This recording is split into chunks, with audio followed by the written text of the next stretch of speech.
It is an absolutely beautiful West Point Saturday along the banks of the Hudson River. We're inside of historic Michie Stadium. It's Army West Point football.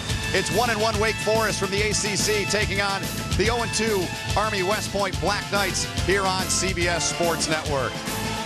As always, it is a pleasure and an honor to be with you. My name is Ben Holden. Well, since we last saw Army here at home, they lost that game on opening night. Last week, they went on the road and lost by 5 at UConn. And we talked with Jeff Monken yesterday. He told us, look, there's no doubt in what we're doing here. We still believe in the process here in rebuilding this program. He said the players will play with a sense of urgency today, and they all have something to prove, and they want to prove it to themselves and to the Corps of Cadets, all 4,400.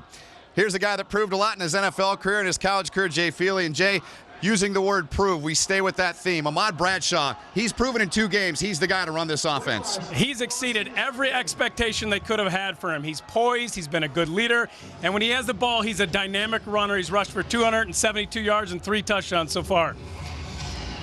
You're going to see this man carry the ball. You're going to see him run the ball. And what he does best in the triple option, he's got to make decisions. Then he has good vision. He sees there's crease, and he's going to break tackles. That's what they love about him. 1, 2, 3, 4. He's not a big guy, but he runs hard when he has the ball in his hand. All right, so Bradshaw has been outstanding in leading Army's offense and as they try for their first win here this season. Let's go down to the third member of our broadcast team, John Schriffen, who's with Army West Point head coach Jeff Monken. All right, Ben, thank you so much. Coach, you have a very special quarterback, Ahmad Bradshaw, a very good start to the season. How do you get the rest of the running attack going today? Oh, we got to block them. That's the bottom line. And I don't know, that goes for any other offense. You got to block them if you're going to move the football. We got to do a better job of that. Wake Forest has a good quarterback, leads the ACC in passing. How do you slow him down? Outstanding. We had to cover their receivers, hopefully get some pressure on him, not give him places to throw too quick. Coach, good luck today. Thanks. Thank you. Ben? Thank you, John. And Jay, let's shift our attention now to Wake Forest. Their quarterback, John Wolford, he is a polar opposite of what Ahmad Bradshaw is. He loves to sling it. He's first in the ACC and 9th in the country in passing. He took his lumps last year as a freshman, and the whole Wake Forest team struggled, but he's better for it. This is a young man who can throw the ball. I was really impressed with his accuracy and his arm strength, and he's going to test that secondary of Army early and often. You can see right here, Ben, that he runs the ball as well. He runs it well. He has the ability to escape the pass rush, but what he does best is throw the ball. He has done that incredibly well, has John Wolford. Started last year as a true freshman. 77 degrees here at Michie Stadium, slight wind, and it is absolutely beautiful here at West Point. We look in on the series history, 15th all-time meeting. Wake Forest has won 8 in a row. Wake Forest has not won on the road since they did so 2 years to the weekend. They've dropped 11 straight games away from Wake Forest. They were led that day by now a member of the New York Giants, Nikita Whitlock, who was their nose guard then, who had a monstrous day. So Army in their black uniforms, the gold helmets, Wake Forest in the white, and we are underway from Michie Stadium. The kickoff about 5 yards deep into the end zone.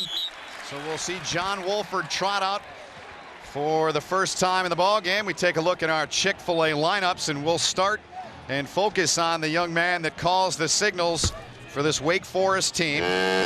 Jay touched on him and what he's done this year, what he went through last year, and 696 yards. Had almost 400 last week over in Syracuse. A couple of costly turnovers in that game, though, and it resulted in a Wake Forest loss. So from the 25, 1st and 10 for the Demon Deacons. Team that's yet to get their run game going at all this season. They're going to make an attempt at that first play from scrimmage. They go off the left side and get about 2 yards on the first down run. Continuing on with our Chick-fil-A starting lineups, we take a look at the rest of the starters for Wake Forest. Jay, who are we highlighting on their group? Well, you're going to see them throw the ball often, and you're going to see KJ Brent transfer, who does a lot for them. He's a big receiver. He catches the ball well. They look to him often. He's the only veteran guy in that receiving corps. Very good. So we go 2nd down now and 8 from the 22, or 27, I beg your pardon. Wolford, first time today, puts one up there, and He's got his main man there. That's Brent with a reception. There's a penalty on that play at the end.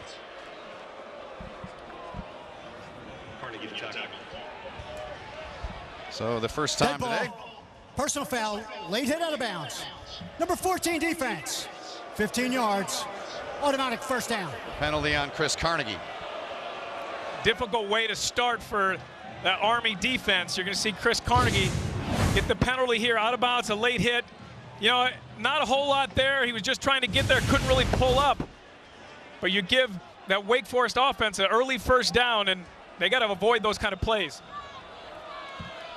So they go to work now from the 41-yard line, where they've got it spotted. Wolford going to tuck in and run. He's got a lot of real estate. He slides. The ball came loose. Tim's got the football, but they rule on the field that he was down. You're going to see Wolford here on the design quarterback draw. He slides feet first, so he should have protection. He got no hit fumble behind. On the play. The runner was ruled down. He got hit from behind. That's why there was no penalty. And the runner was ruled down because he was sliding. He was giving himself up. That's why there was no fumble. And he took a hard hit on the back of his neck. I think that's what they're looking at there.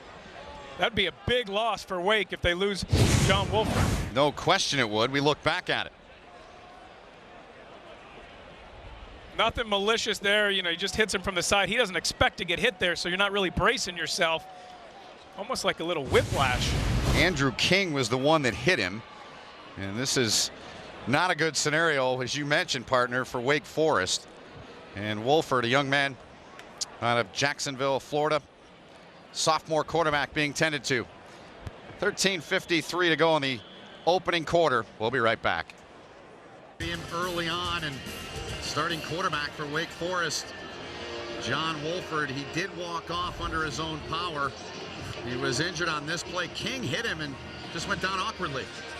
You don't know if it was a knee or if it was his neck, his back, but a devastating loss. I'm glad to see him up and being able to walk off under his own power, but for this Wake offense, that's a devastating loss. They're going to have to bring in freshman Kendall Hinton, number 2.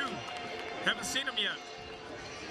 He's 65 yards and some backup. Saw him in the first game against Elon. Yep, backup opportunity. Was 9 of 13 on the season, so it's his car to drive now. Hines, the motion man. They give it off to Hines, trying to set up a block, and Andrew King forced him out of bounds.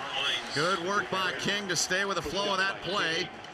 A loss of 4 on it. Time for our Chick-fil-A starting lineups. Army defense. Jay, who are we highlighting this week? Well, you know, it could change, but we were expecting to see them throw the ball around a lot. Ryan England, their free safety, gets everyone lined up. Jay Bateman said he was the smartest football player he's ever coached. He gets tackles, too. He has 19 tackles leading the team.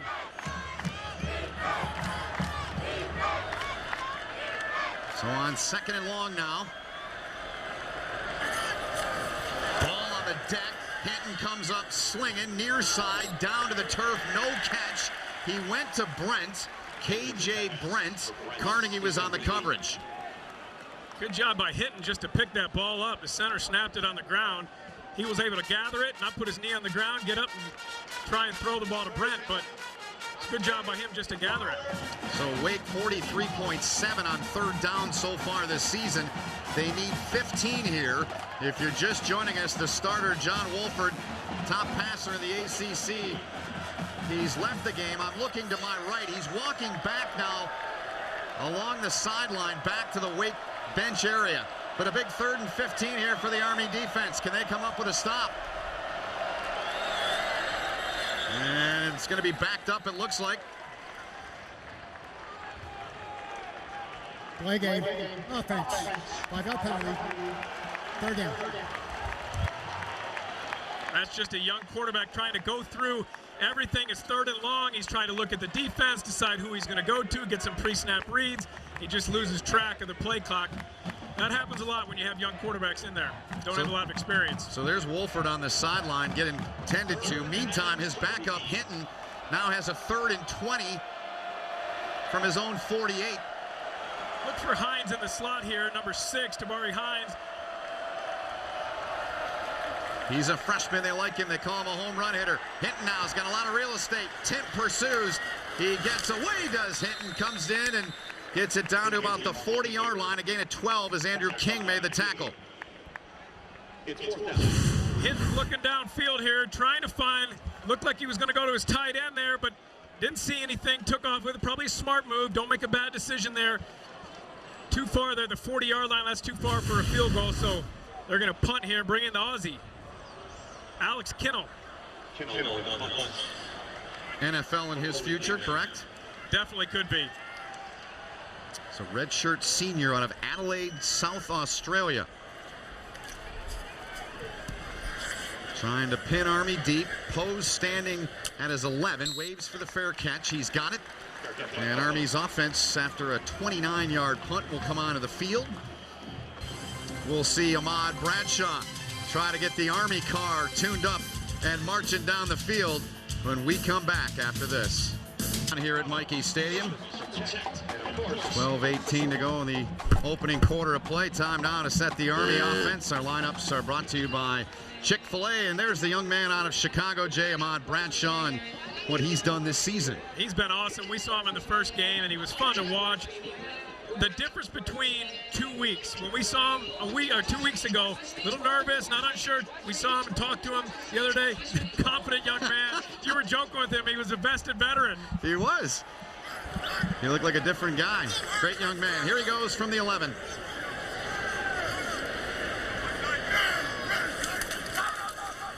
He's got it now. Is he going to make the pitch? Yes, he does. Gets it into the hands of Nicholas Black, and he's swarmed on and taken down. Gain of 1 on the play. Dancel among those in there that made the stop. Time now to look at the Chick-fil-A lineup for the rest of the Army offense. Some changes on the O-line. Who are we highlighting there, though, Jay? Well, you're going to highlight Joe Walker. This guy has made some big plays for him, especially catching the ball, 2 touchdowns. But they need to find a way to get the ball on the perimeter. It can't be all Bradshaw. Joe Walker has been one of the backs. He's had 8 carries for 51 yards. They need a lot more of that today. Giaquinta's the fullback.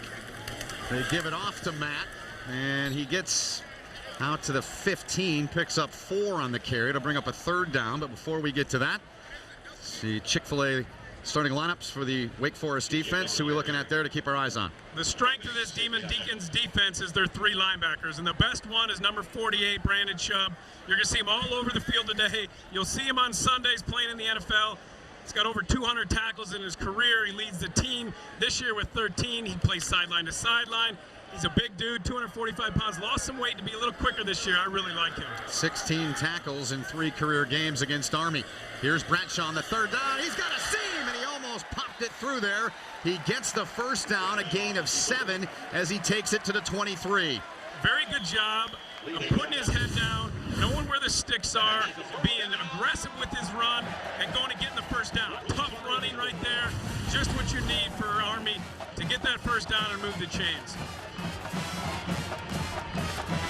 Corps of cadets looking on. Army trying to get a win, not only for their football team, but it means so much to the Corps here at West Point. Here's Kemper with a fake, and then Bradshaw spins to the outside. He picked up 9, a speedy play there from Ahmad Bradshaw. Brandon Chubb on the stop.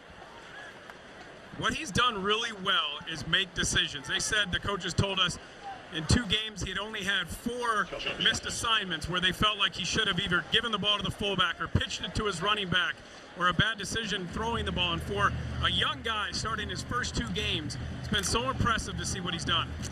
In an offense for a quarterback, it's all about timing, too. That's pretty good. Here he goes. Gives it off to Kemper. And Aaron gets out to the 37-yard line. That's a 1st down for Army, gain of 5. Inside of 10 minutes remaining in the opening quarter, and today's 1st and 10 line is brought to you by Golden Corral. Ben, you're right. This offense is predicated on fullback success. They have to have the fullback playing well, sucking the defense in, and Bradshaw has to make good decisions along the way. Do I give it to the fullback? Do I keep it and pitch it to my running back? And typically it's in a millisecond, right? It's not so like you got quick. He's got 5 to make seconds. those decisions instantly. Here he goes now. Quick toss, and that's a great job by Hunter Williams. A loss of 7 on the play, and Williams had an amazing game here 2 years ago. He looked pretty good here. Well, he reads this, and understands exactly what they're trying to do. This is a great story. He's a two-time captain. He's a former walk-on. He earned a scholarship. He's got 21 career starts. This is his 22nd career start. Just awesome to see a guy who's earned everything. The coaches called him a classic overachiever. September 21, 2 years ago, he recovered 2 fumbles. Big opportunity for him. Pickup of a couple here on the second down run. And Chubb was in on the stop there. This whole defense is geared to Chubb, Williams, and Lee. They're 3 linebackers, allowing them the freedom to run down the running game. The defensive line has to have their fits, especially against this Army triple option offense. They have to have good discipline, but allow your linebackers to make plays, and that's what they want to do.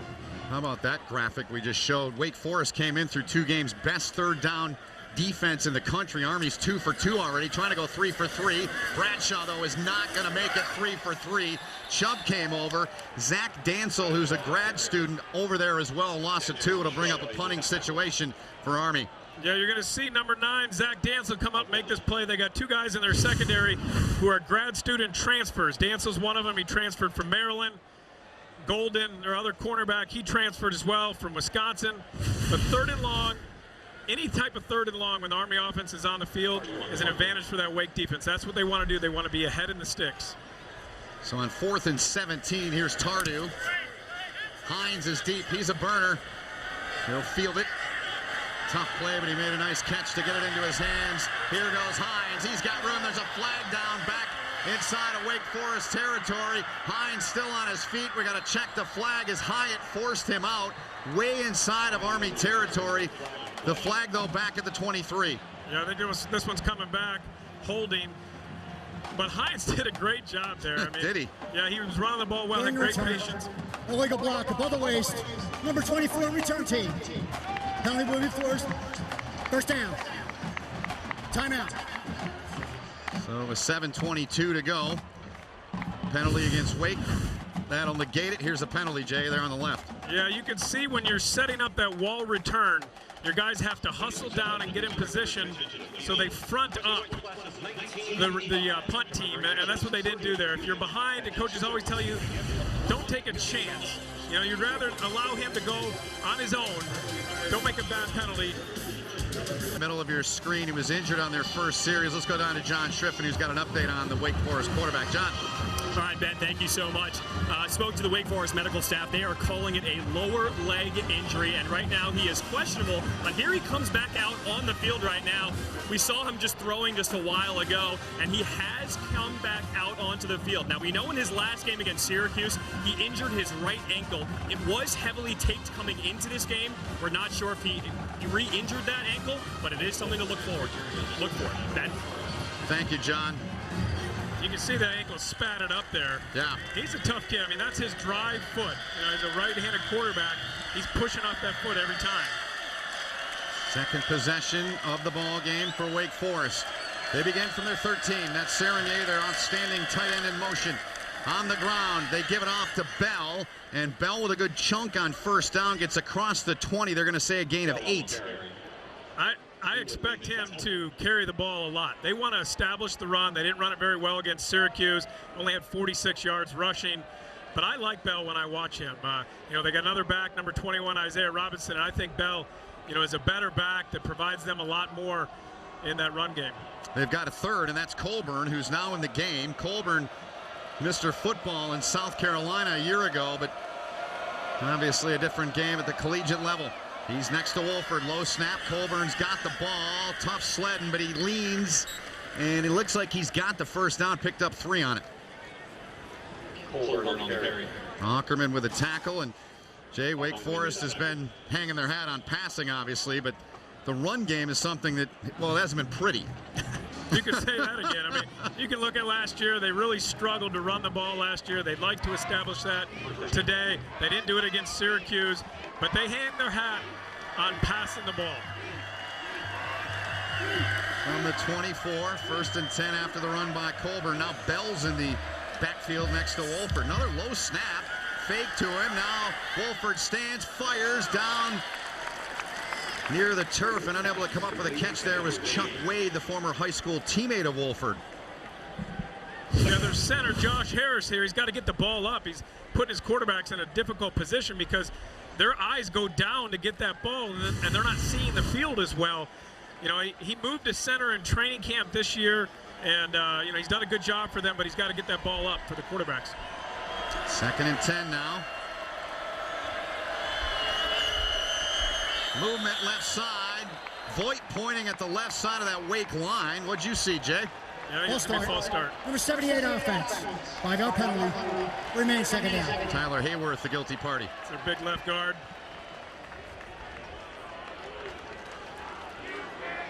So 2nd and 15 now to operate with. Pre-snap penalties just kill coaches. They drive them crazy because you put yourself in a hole.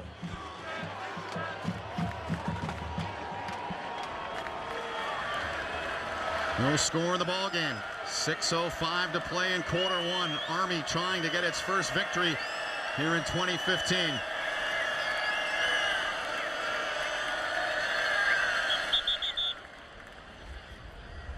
Now a stoppage. Play clock could be the issue here. There's Dave Clausen, the Wake Forest head coach. Done a great job in rebuilding several other programs, trying to get Wake back on track in his 2nd year now. He has. He's been a head coach at Richmond, at Fordham, at Bowling Green. And he's done a good job of turning it around. Look at that.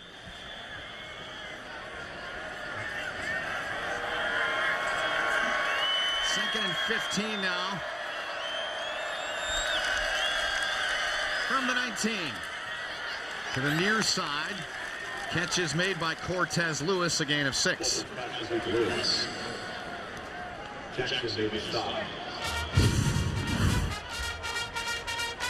You can see how he drives and throws the ball really well with authority.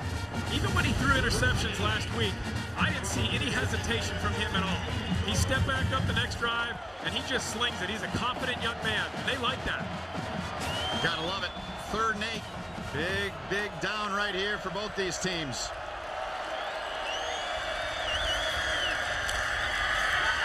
Forced out, Wolford on the runs, got it, threw it away. Good job by Army's defense. They're going to get flagged for a penalty, though.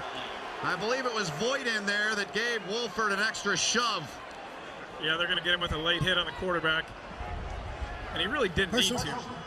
Roughing the passer, number 59 of the defense. 15-yard penalty, automatic 1st down. You see Voigt come in. A great job in the secondary. They got good coverage. Voigt just kind of pushes them. You just can't do that. You can't hurt your team. You've got a 3rd down stop. You're going to get the ball back. And for no reason, you give him an extra shove after the play. You give him first down, you give him life. And those are the things that continue to baffle and frustrate Jeff Monken and the Army staff. You mentioned about the offensive penalty. That's a killer right there. That's even worse than the offensive penalty, isn't it? No question. Because you continue a drive. Right. 1st and 10 now. Wolford, quick throw. He's got Lewis. Little shake and bake, puts his head down. Xavier Moss, after a pickup of 3, made the tackle. Armed Forces football here at West Point, proudly supported by Golden Corral. That was number 15, Cortez Lewis, with another reception. They like to go to him. He's got 8 catches already on the season. He's one of the freshmen. They got a lot of freshmen all over that field. It's the youngest team in the country. Just 6 seniors. Pretty hard to do that. It's amazing. How do you only have 6 seniors? 2nd and 7 now. Bell, he's got it. Works his way to that new Army West Point logo near midfield. Gain of 5. It'll bring up a 3rd and short. Ackerman the tackle. Good hole there for Bell. He has a good vision. Hits the hole hard. It's exactly what they want to see him do. They want a 60-40 ratio. So 60% passes, 40% runs. And that's the kind of runs that they want. Hard physical runs, setting up 3rd and 2. That's what they've got now from the 44.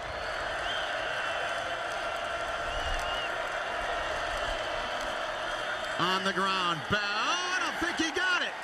He's going to be shy as Timp came up and filled the hole. Leading tackler for that Army defense, Tim. I mean, he is a playmaking linebacker. He's going to explode into your picture here, and just a perfect form tackle. Understanding where the sticks are, he couldn't wait on the running back. He had to explode in there, make the tackle behind the line of scrimmage. Great job by that Army defense overcoming the penalty by Voigt. Junior out of Tucson. 9 tackles against UConn last week. Pose back deep, Kinnell on for the second time in the ballgame. And a fair catch from Edgar Poe. He makes it at the 14-yard line. 3:18 left here in the opening quarter. 37-yard punt. Army goes to work again for the second time.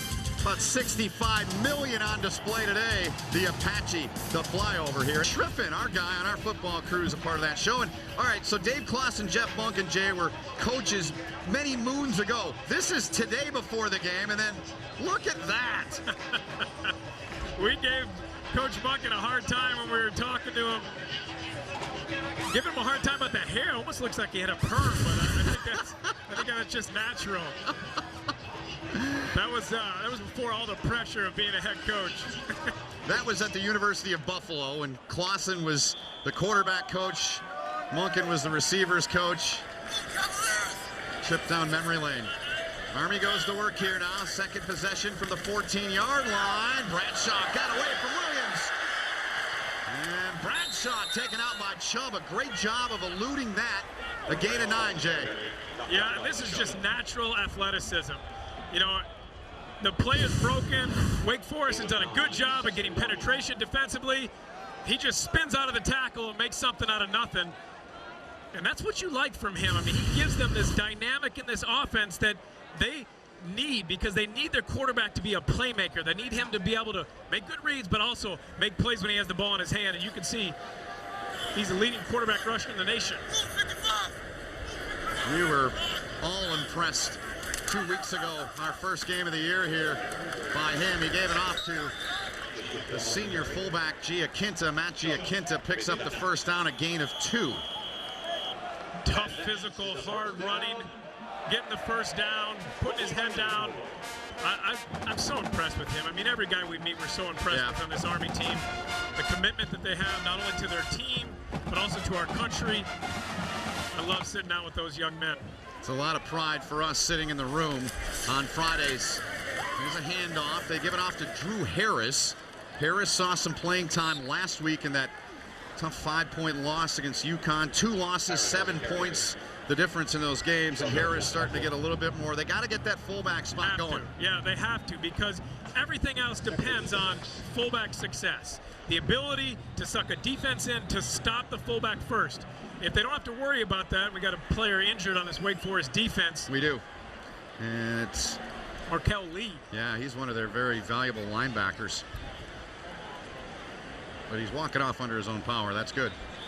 You always like to see that. But that fullback, Ben, that we were talking about, the triple option, it starts right at the beginning. You get the ball, you look right away to the defensive end and decide whether or not to give it to the fullback.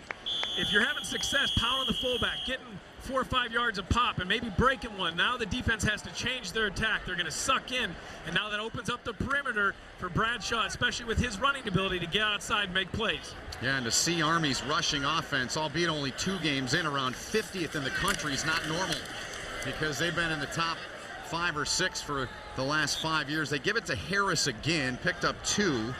It's going to bring up a 3rd and short now, as it was Chris Stewart made the tackle, the end for Wake. So we saw Army on that first series go 2 for 3 on 3rd down against this Wake team. 9.1% was the number for them, 3rd down conversion percentage. Yeah, it was amazing. Elon was 1 for 13, Syracuse 1 for 9 on 3rd downs. You love that as a defensive coordinator. Yep, so they need 4 here due to the Black Knights. Bradshaw's got it, uses his block. He's close, but he's going to be a yard short. Watson on the stop. Yeah, he's going to be a little short. Brings up an interesting decision for Jeff Monken. I got 4th and less than a yard from my 35-yard line. He's leaving his offense out there right now. So Monken Gonna go for it here, it would appear, with 20 seconds remaining in the quarter. You always got to be alert for a hard count, trying to draw the defense off sides. Wake Forest a little late. They got an extra man on the field right now. Army 0 for 3 on 4th down this season. Here they go. They give it off. Harris, he didn't get it. No, he did not. He barely got back to the line, right? Great push and penetration by your defensive line. They went to the fullback. They didn't go anywhere. The offensive line gets driven back. You can see that fullback had nowhere to go. Nothing Harris could do there. That is all on that defensive line up front. What a big stop for Wake Forest and their defense. It really is. And I like the call, though, Ben. I do. I do too. You're 0-2. You're trying to spark your team. You're trying to get them going. He talked about how he was committed to the process, that he believed in his team. And that's a play that you say, listen, if we have fourth and short, we're going to go for it. If we don't get it, I trust our defense to stop him. Let's see if they can come through and help that offense out. So Wake's offense with 3 seconds remaining in the quarter. Back on, Wolford out of the shotgun, injured on the first series.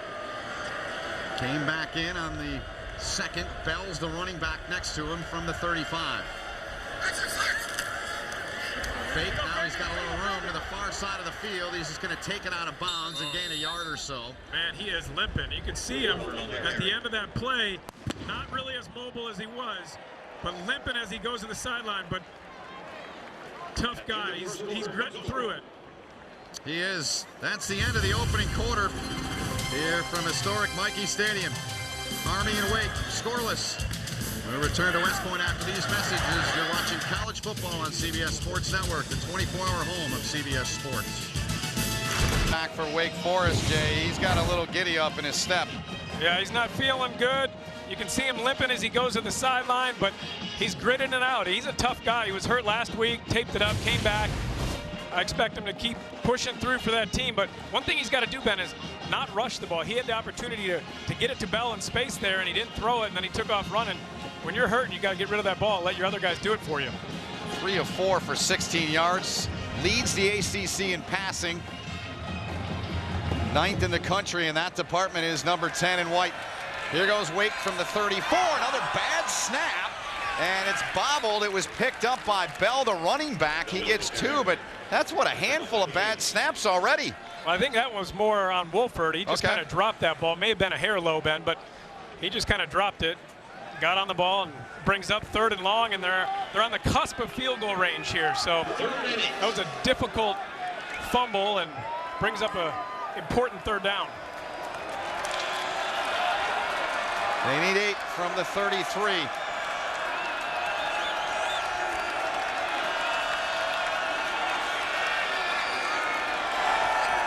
Good snap this time. Wolford's got plenty of time. Over the middle, intercepted!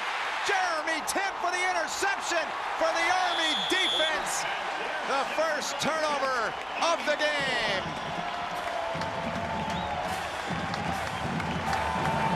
I don't know what Wolford was looking at there. He had Tabari Hines, number 6, open for the first down. That was his first read. He didn't throw it to him, then he came back to the middle looking for his tight end. Didn't see Jeremy Timp at all and threw it right to him. And that's the stop that we were talking about, Ben. For that Army defense, after going for it on 4th down and not getting it, you're going to see Wolford. Tabari Hines is open there. He doesn't throw it, comes back, throws into triple coverage. He was actually looking for Cortez Lewis, number 15. So Jeremy Timp, who had 3 interceptions last year, comes up with a big one here for the Army defense.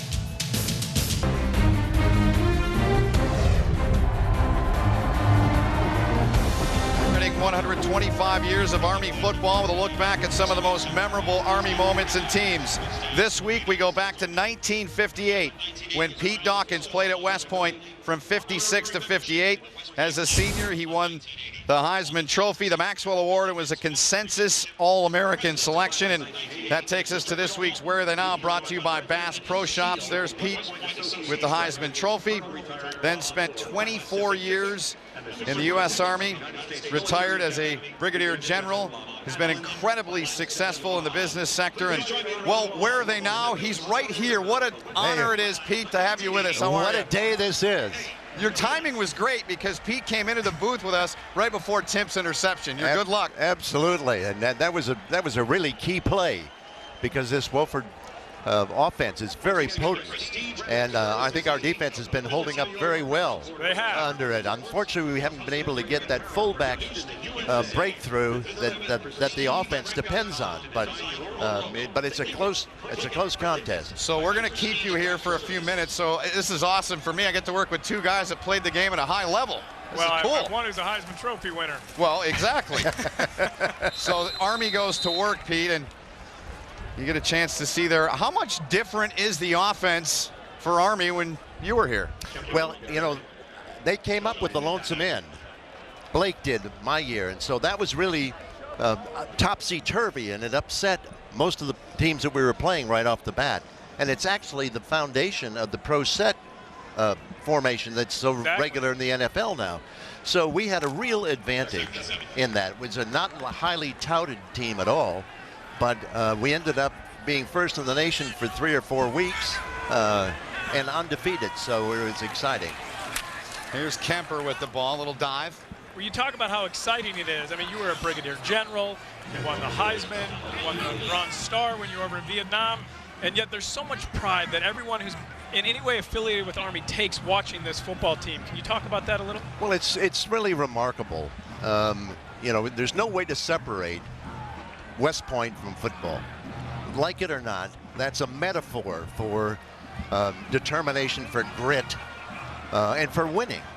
And so that transfers over into what people take away from this. And in the military or in the private sector or whatever, that notion of winning is a key thing. Here's a big third down play and a great catch made as it was delivered by Bradshaw to DeAndre Bell. That is big time. First pass of the game. They haven't thrown a pass yet. You got 3rd and long, and you're going to see a little play action. Roll him out to his left, but a really good throw by Bradshaw, dropping it in there. Bell does a good job of going up, catching the ball at his highest point.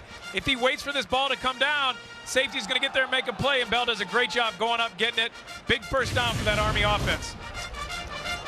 That's a key, you know, with Bradshaw. He has the threat both in the air and on the ground, and it can open up this whole offense for the Army. You got to get that fullback in there for 3 or 4 yards every play, and then keep them from stacking their defense by having a pass, and that was a great pass. It was, and today's Red Zone being brought to you by Verizon. See what Army's done so far this season, guys. Pete Dawkins joining us in the booth alongside my partner, Jay Feely. My name is Ben Holt. John Schriffen with us. And that's a key number there, Jay. That was staggering watching the game. They didn't get inside the red zone. They had a couple big plays for scores. Ahmad dropped it, picked it up, so no harm done. They get the ball back. They avoid the turnover there.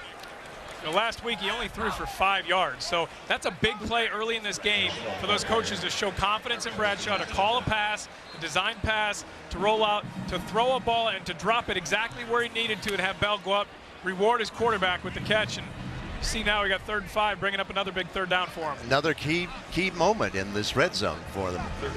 We got to start being able to turn that over if they're going to really take dominance in this game. Their first game, they hit a couple of nice passes in the red zone. Here's Bradshaw, makes a decision, gives it off to Walker. He's got the first down and then some. It'll be 1st and goal inside of the 5 as Army marches on.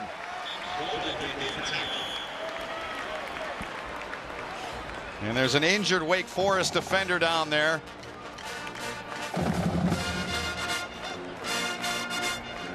Brown, one of their safeties. You see Bradshaw come around the corner and wait to the very last minute, get the pitch to Walker. 26 got injured there, and he isolates kind of behind the play. He isolates the cornerback there, and you got to get containment of the end, so he can then isolate that cornerback, and then it's a fielder's choice. General, here's a replay for you. Take us through it. Okay, here he is coming around. Now he's going to dart inside, set that number 3, and then he's got a wide open field. Thank you. Jeff Monken and his staff told us one of the things they needed to do was get the ball on the perimeter and get it to their running backs. That Bradshaw's done so much for them. but they have to get the ball outside with space to their running backs to be successful. Well, part of that is dependent upon that fullback in the middle, You're absolutely which right. keeps the linebackers tied in, and they can't float out, and then you isolate the outside defensive people. Here we go on 1st and goal. They give it off to Giaquinta, and he's stacked up at the line. So nothing doing there to bring up 2nd and goal. Especially against this Wake Forest defense, General, because their strength is the linebackers. Yep. Their 3 linebackers are great. They run sideline to sideline, so if you can bring them in, suck them in, and get the Bradshaw and the running backs on the outside, that's where you can have success. That's where you can gash them. Transforms the game.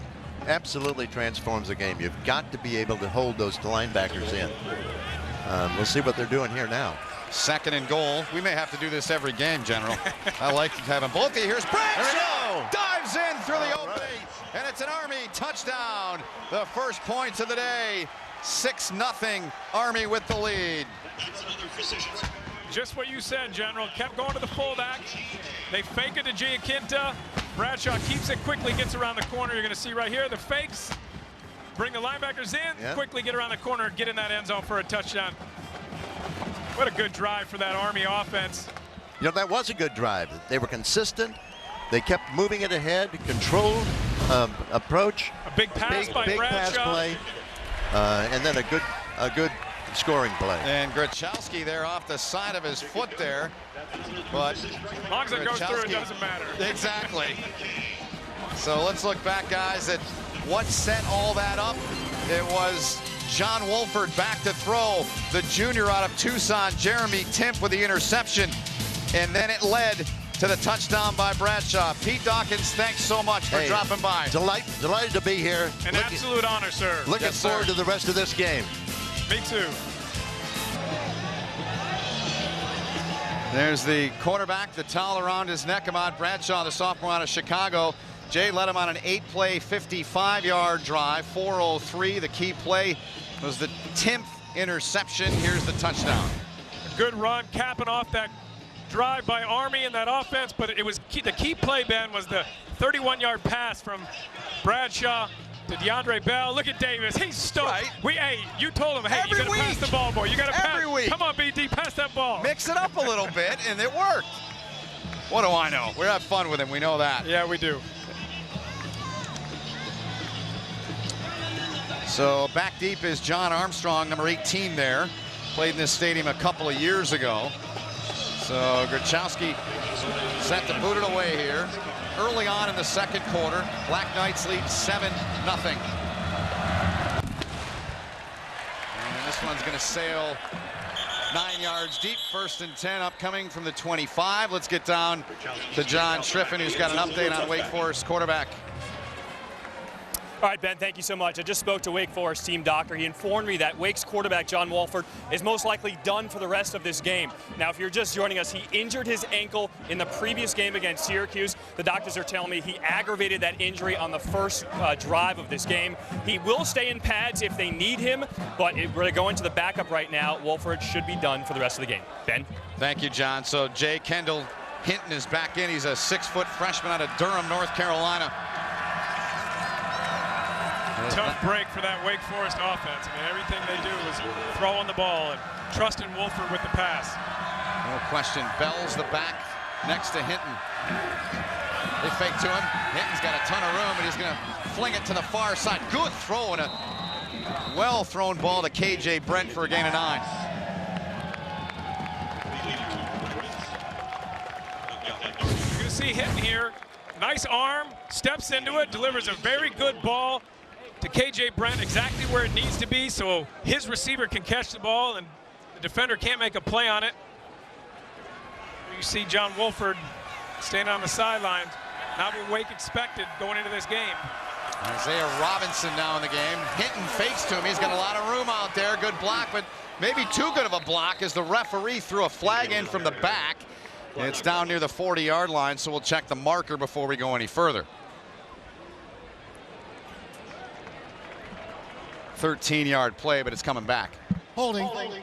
85 offense. 10 yards from spot of the foul. Remains 2nd down. That's going to be your tight end, Cam Serenay, number 85. You're going to see him right here. Come down the line. He's got to get outside and get in good position. That was just really lackadaisical on his part. If he gets up the field and he seals him, they got a really big play there. And for some reason, he got lackadaisical, didn't get there, and then just reached his hand out and grabbed a piece of him. 2nd and 4 now for Hinton in the Wake Forest offense from the 31. Pressure from Army. They get rid of it, and it was simply dropped by Chuck Wade, who's been great for them.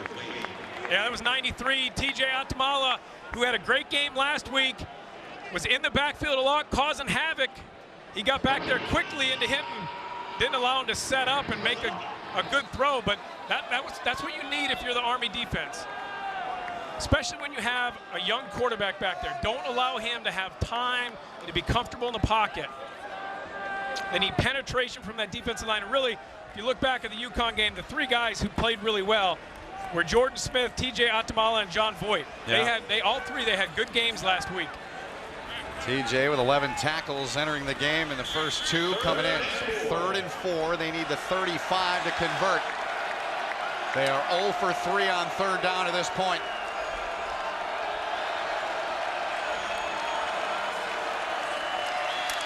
Hinton slings it. Serenier big and tall, but he's not that big and tall. Could not get it. Good coverage by England. Jay Bateman dialed up a blitz here. He doesn't blitz a lot, but you see the linebackers coming in, trying to get pressure. Hinton had the ability to get it to his tight end, and he just overthrows him.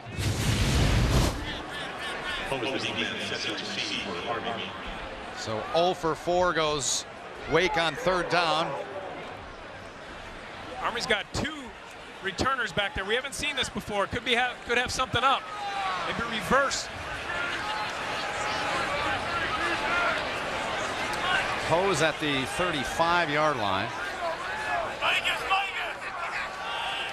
Nicholas Black is the other guy back there, number 10. Delay game.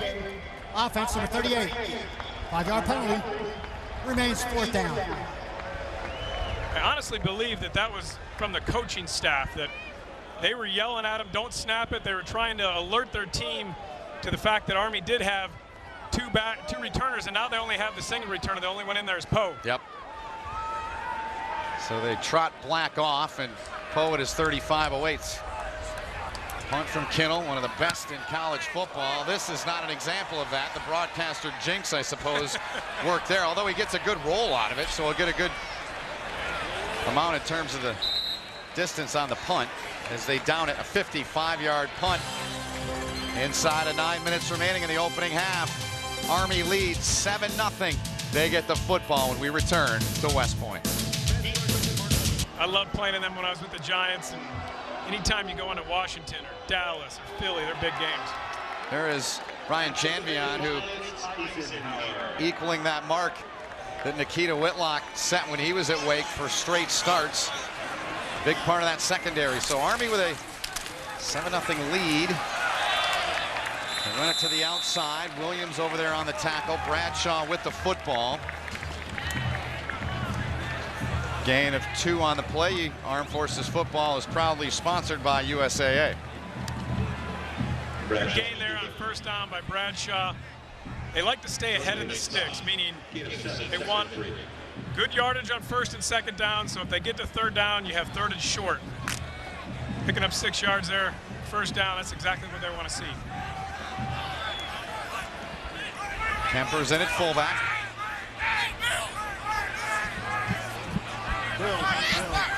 It's Black in motion. Give it off to Kemper, and they get a couple, bring up a 3rd and short now for the Army offense in their own end. A little pushing and shoving there after the play.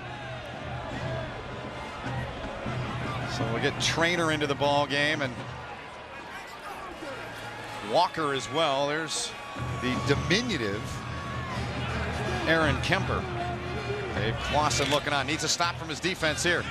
He's not tall, but he's thick and he runs hard. He is. Bradshaw with the ball.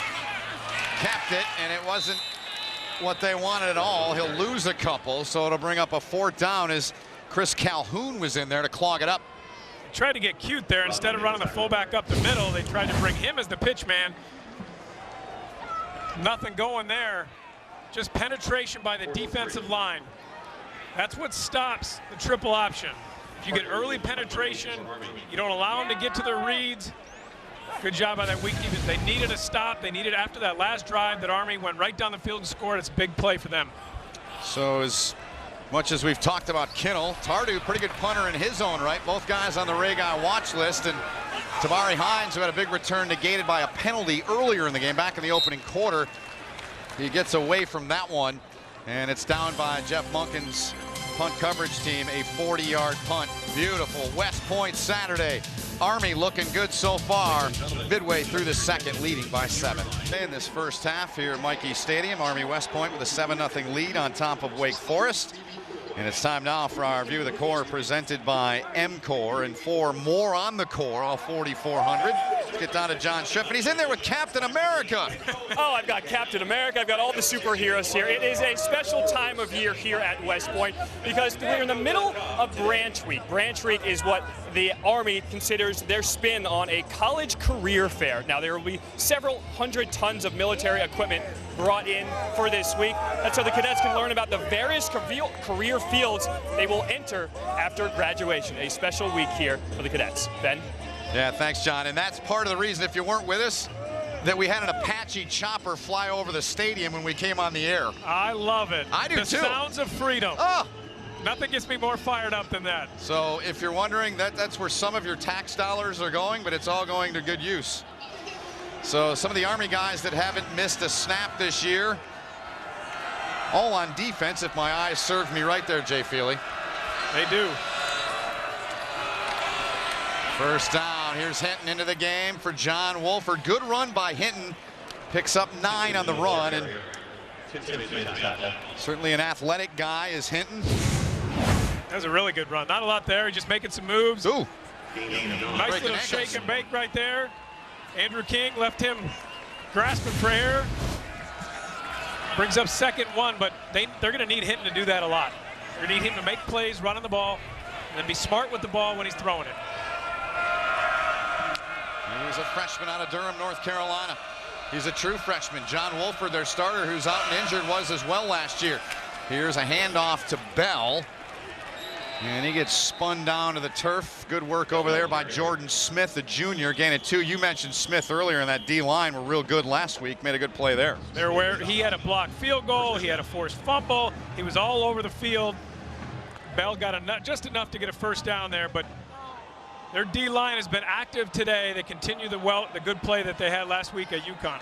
8 tackles for Jordan Smith. Came into the game in that game last week with 11 total, 3 against Fordham. So 1st and 10 from the 46 now.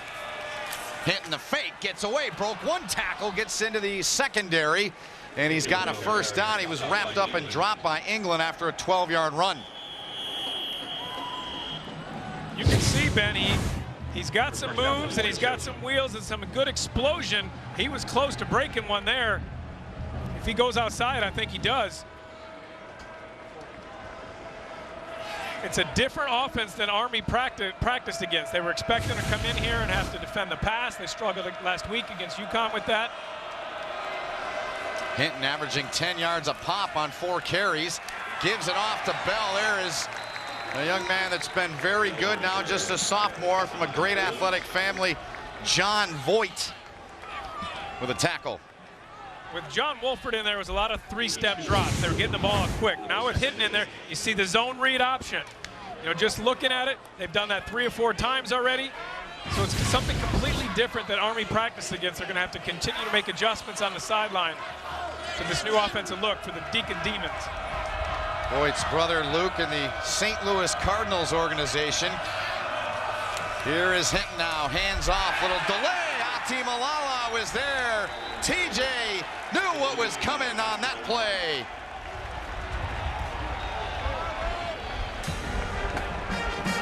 .5'11", 268 pounds, number 93, TJ Atamalo coming in there, making a big stack, but that was gang tackling. That's what you want to see as a defensive coordinator. Jay Bateman loves that. He wants those guys hustling to the ball, gang tackling, everybody getting a piece of the running back. So a big third down, 3rd and 8. Wake's 0 for 4 to this point. 3:40 left in the half. Hinton, little fake. Can he get away? No, they got him in the backfield. He'll lose a couple. King was in there, and a host of other Black Knights, a loss of 4. 3rd and long, you'd expect him to throw. You can see they're not really comfortable allowing the young Hinton to just step back and throw the ball. They try to do a design quarterback draw, but nothing brewing there. That Army West Point defense up to the challenge. Brandon Jackson in there with King. Jackson seeing his PT go up. After Johnson struggled last week covering receivers, they brought Jackson in the second half. He started this week. Play clock winding down. 4th down and 11, 2:48 remaining in the half. Play game.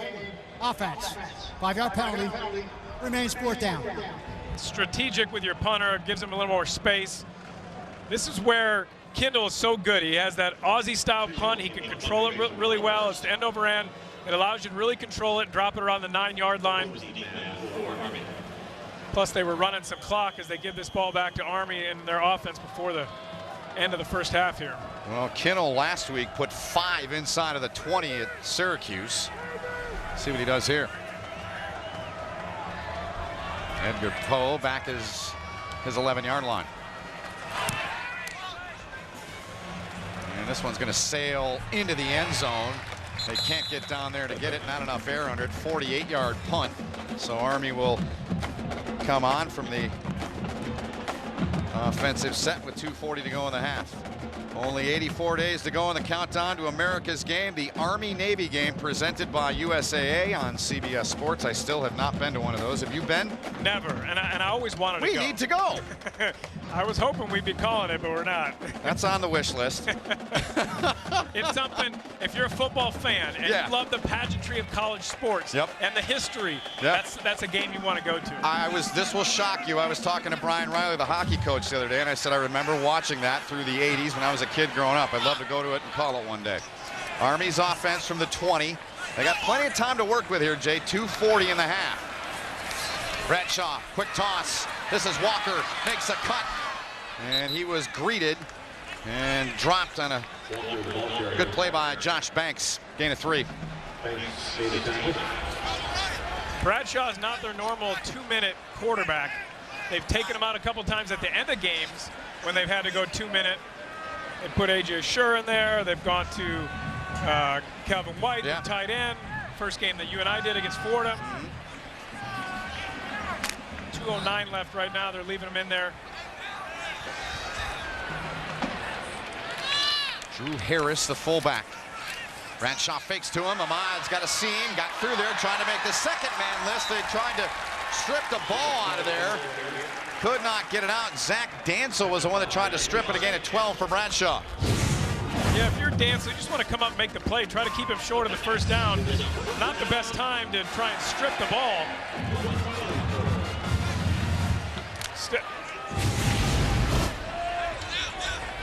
But a good run by Bradshaw to get the first down.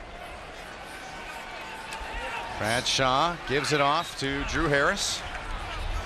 They've brought 4 different fullbacks into the game. He picked up 3. They got 3 timeouts here. There's a minute 26 left, and the clock is rolling. Jeff Monken coaching about his 30 guys. yards to get into field goal range there, Ben. Yep. See if they can accomplish that. 70 seconds and counting. Harris once again in the game. Fake, good read. Good job on the end there by Chris Calhoun. He's made a couple of nice plays. Loss of 3. Timeout. Timeout. Wake Forest. That's their first timeout. There's your guy on the sidelines. He's hoping he gets a chance. The Army coaches, though, I think they're content to go in up 7-0. There was not a lot of hurry up in that offense. They weren't running to the line. They're letting the play clock run down. Wake Forest stepped in when they got the stop and they got 3rd and long, and they called a timeout. See if they can't get the ball back and give their kicker a shot. Closer look, the bioblastic Rachowski, product of Florida. I know another guy that kicked from Florida, standing about a foot away from me. We played Sarasota a number of times when I was at Tampa Jesuit. Both factories, those towns, right? And in those high schools.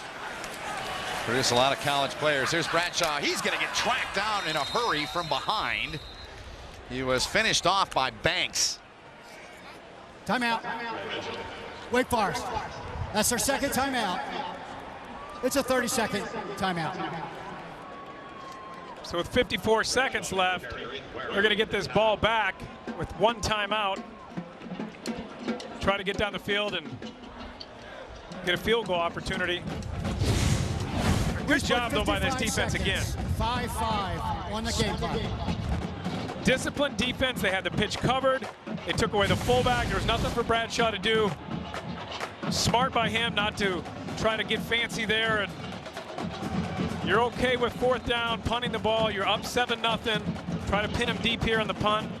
If you're Army, you don't want to make a mistake. They did that against Fordham in their first game right before the end of the first half and ended up giving up a field goal. It may have been in the back of the minds of the Army coaches as they were going through that drive.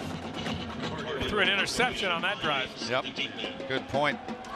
Tabari Hines is back deep at his 25. He's dangerous. Harding wanted to boot it from his 20. Steps into it. Hines, you get a chance here. Good pursuit. Army gets him inside of the 15, Jay. Normally you don't want to bounce it back like he did there, but if I'm Hines, I'm trying too. I mean, you have 40 seconds left. It was a really good punt by Tardu, and he was looking for the wall, and he was just trying to make a play. And at that point, that's okay. If he doesn't try, they're going to get the ball at the 25-yard line, so it backs it up a little bit, but I'm with him trying to make a play there, Ben. Yeah, with his ability. And there's John Wolford, number 10, their starter. First in the ACC, came into the game 9th in college football in passing yards through 2 games, was injured on the first series, a lower body injury. And Kendall Hinton, now his 2nd consecutive series in the game. He's shown us some things running it. Hands off here. They're going out to about the 20-yard line as Colburn, the freshman, with a carry. Ati Malala, the stop after a gain of 6.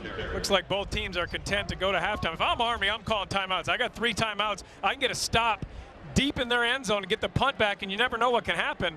A shank punt, a block punt. That's not what Jeff Monken and his staff is going to do. So that's one way to try to hide the signals, holding a towel up. Whatever you have to do. Right. So time will expire. Army West Point will get the ball to begin the second half. 7-0 game. Jay, your thoughts on the first half? Well, it all changed when John Wolford got hurt. Wake Forest had to change their entire offensive identity and what they were trying to do. They wanted to throw the ball. They went more to a zone read option, but Ahmad Bradshaw ran the ball well and did what Army needs him to do, protecting the ball. All right, let's get down to John, who's with Army head coach Jeff Monken. All right, Ben, thank you so much. Coach, coming into this game, you told us that your guys were hungry. They had a great week in practice. How would you assess this first half? I think they're playing really hard. We're doing a good job on defense of getting them off the field. It's a really big pick by Timpf to save us there if we didn't convert the 4th down. We got to do a better job getting movement up front on offense. We're not doing a very good job of that. All right, thank you. Good luck in the second half. Ben? Thank you, John. We appreciate it. Thanks to Jeff Monken as well for his time. That's the end of the first half. With the score, Army West Point 7, Wake Forest 0. Stay tuned for the Verizon Halftime Report with Adam Zucker, Rick Neuheisel, and Brian Jones. You're watching college football on CBS Sports Network, the 24-hour home of CBS Sports.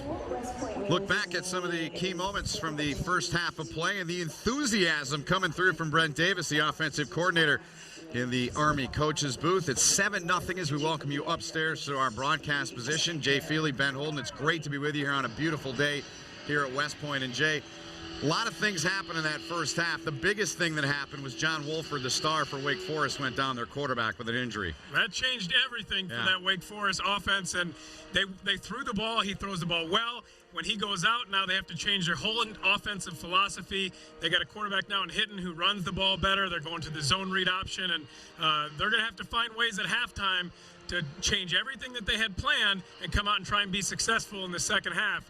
You're going to see here the quarterback, John Wolford, takes the ball, a design run, goes up the middle, gets hit from behind. Not a dirty play at all. There wasn't a penalty, but looks like his left leg got caught in the ground there, and he wasn't able to go. And here's Ahmad Bradshaw, only threw one time in the second half, but it was a good throw, and it led to a touchdown. And you're going to see right here, here is that touchdown. Bradshaw run the ball effectively. He's got over half the yardage for that Army offense, and if they're going to continue to be successful offensively, they're going to have to throw the ball more than once. But when they throw it one time and they complete it for a big 31-yard reception, Brent Davis was very pleased with that. Yeah, I like those percentages. John Schriffen had a chance to catch up and get some thoughts from that man, Wake Forest head coach Dave Clawson. John. All right, Ben, thank you so much. Well, he confirmed for us that Wolford is done for the rest of the game, a huge blow for the Wake Forest offense. He also said that this game is going to be won up front. Before the end of the first half, he pulled over his O-lineman altogether, got him in for a huddle, and he told them, if we're going to win this game, you guys have to play well. Ben? Thank you, John. Appreciate it. That's certainly going to be the case for Wake Forest. Without their starter, John Wolford, there's Jeff Monken. Talked about him at the outset of the show, and still believing fully in what they're doing. The wins have not come yet. This is their third game. Trying for their first. They lost by 2 to Fordham on opening night on a Friday 2 weeks ago. By 5 at UConn last week. There's our buddy Brent Davis. It's hot up there, man. He's got a towel going. I have to work in that phrase he gave us yesterday, mully grubbing. I've never heard that phrase before. Never. You loved it, though. I loved it. I mean, I love things that are unique and different. And he's always entertaining with us. All the coaches are, but we always have a lot of fun with him. And that's just a beautiful sight right there. Appreciate all the work from our great crew here at West Point. The Demon Deacon fans, one of the great logos in sports, I must admit. Take a look now, Jay, at our first half stats brought to us by the U.S. Army. Anything catching your eyes, partner? What stands out is rushing yards for Army, 86 rushing yards. The inability to throw the ball for Wake Forest without John Wolford. They're going to have to find ways to move the ball. Hitton is a quarterback who was 27-1 in his high school career. He won a state championship. His only loss was in the state finals as well. He's more of a dual threat, zone read option. Expect them to have gone in at halftime and come up with a package for him that's going to highlight his strengths, what he does well. It's going to look a whole lot different than what John Wolford would have done, spreading the ball around. They came in as the 9th-rated team in the country throwing the ball. They're not going to do that here in the second half, but they got blanked in the first half. They got a big 0 on the scoreboard. They got to find a way to try and get a stop here as Army's offense is going to come on the field and then find a way to get points. Everybody jumping around, happy here on just a glorious Saturday here along the banks of the Hudson. Marcus Hyatt, Nicholas Black, number 1, number 10, respectively, back to return this kick from Weaver. Mike Weaver, their place kicker. We were talking about hitting there, and really, you look at Wake's team, we touched on it briefly, just 6 seniors. This is a team that could really kind of be laying in the weeds in the ACC a year or two down the road with that youth. Yeah, you look 2 years down the road when Wolford would be a senior, all the receivers would be juniors, they're going to be good. Second half underway here at Mikey. Line drive kick, but he got away with that one. It's like hitting a shot fat in golf and it rolls up there in the green. I can relate. Not so much the rolling up part, but the hitting it fat. So Army's offense will huddle up. There's Bradshaw, and let's continue on talking about him and what he did. You see the first half possessions. It didn't start good, but got good in the middle there. Well, he moved the ball well. He didn't make any mistakes. He didn't turn the ball over. When they had an opportunity to throw the ball, the only designed pass they had He made a great pass to DeAndre Bell, who went up and caught it. Big gain, and then they went down, converted that into points. I got to think the Army coaches are really happy, both defensively with the shutout and what they've done so far on the offensive side of the ball. No question. From the 25, first play of the second half. Bradshaw, flag flies. He jumped over a man there on the field. He picked up 9. We'll have to check the laundry back at the 26-yard line. Chubb with a stop. This one's coming back. I think I saw a chop block.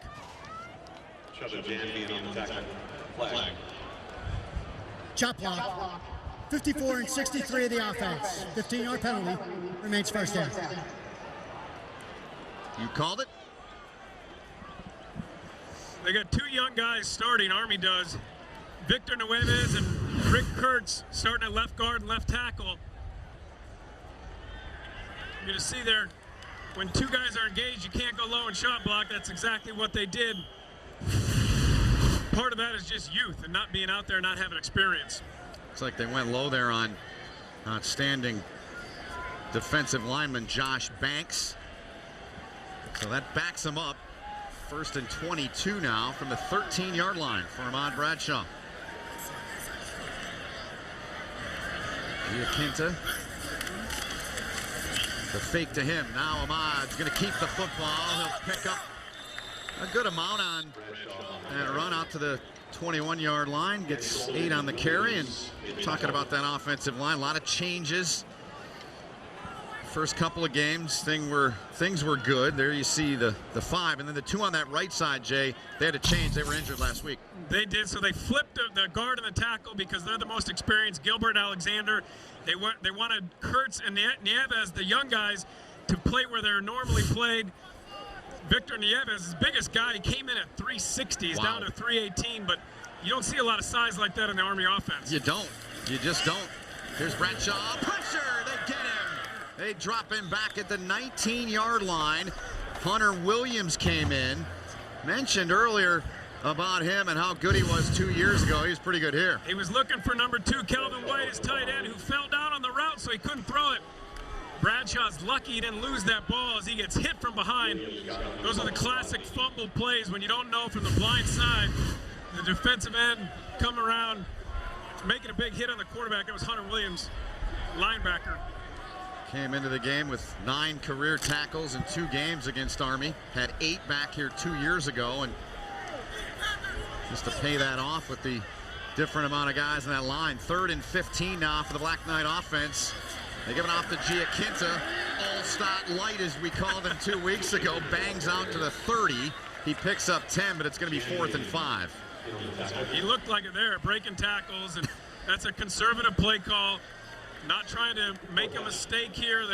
They went aggressive on 2nd down, tried to catch him in play action, but you're going to see right here, just handing off to the fullback. Giaquinta is running hard. Good hard running. Far to go. So Tardieu comes on. They'll kick it away from the 30-yard line. Good pressure, but he gets it away. Hines, 32-yard line, makes the fair catch. 39-yard punt from Tardieu. So Jeff Monken's defense. Back here inside of Michie Stadium.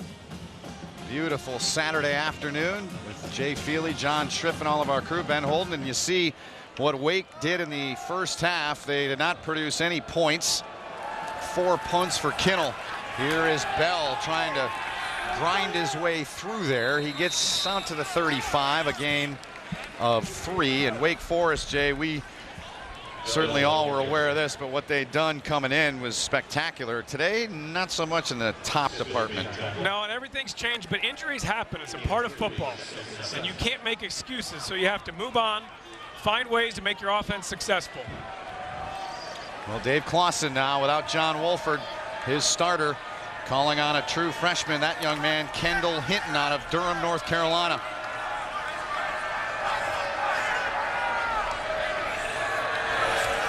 Second and 7 to the air, slings it, catches made by Lewis. He was greeted and dropped in a hurry. It was Alex Ackerman, the rush end, that made the tackle. Great job rallying to the ball, by the Army defense and making the tackle. In the first 2 games, they've had 33 missed tackles. Against UConn, they missed 18 tackles. It was one of the reasons they lost that game. They have not missed many tackles here today. They've been sure. They've rallied to the ball. They've formed them up, and they've got them on the ground. 3rd and 8 now. Wake Forest needs to get to the 42-yard line. Army showing blitz. They're going to bring King. He's their best guy. Timp came. They picked him up, but King gets him. The combination of those 2 great backers, King and Timp, they force Wake Forest into a 4th and long. Second time Jay Bateman has dialed up the blitz with his linebackers. You're going to see King and Timp come in there, and Hinton can't pass the ball because Timp is right in his lane. Gets in there, makes the play. Here comes Timp, just blowing up Bell. I mean, if you're the running back, you got to step up and you got to be stout and you got to block him. He wasn't able to do that there. Good work by those 2. Really established themselves last year. Here's Kinnell with a high punt. Poe drifting back, makes the catch, and he'll get buried. Made the catch around the 18, gets taken down back around the same spot after a 46-yard punt. Army's offense with a 7-0 lead on the field. When we come back, we touched on this in the first half. It certainly is uncharacteristic to this point what Army's done running the ball. They had Larry Dixon, their fullback, who was really good. I love him. We've met him a bunch of times. He was excellent in there, and that's where they've struggled, running the ball at the fullback and not being able to get things on the edge. Here goes Army now, trying to get something going after Kinnell put him inside the 20-yard line on the punt. Kemper, and here are the leading rushers. It's good that Bradshaw's doing that, but you don't want to see your quarterback being the guy. Yeah, that tells the story, and the problem is not with Bradshaw. Right. He has been making good reads. He has been busting tackles when he has the ball. The problem is the inability for the offensive line to get a push, as Jeff Munkin said, and open lanes for their fullback and not able to get on the outside with the running backs. Kemper's the fullback.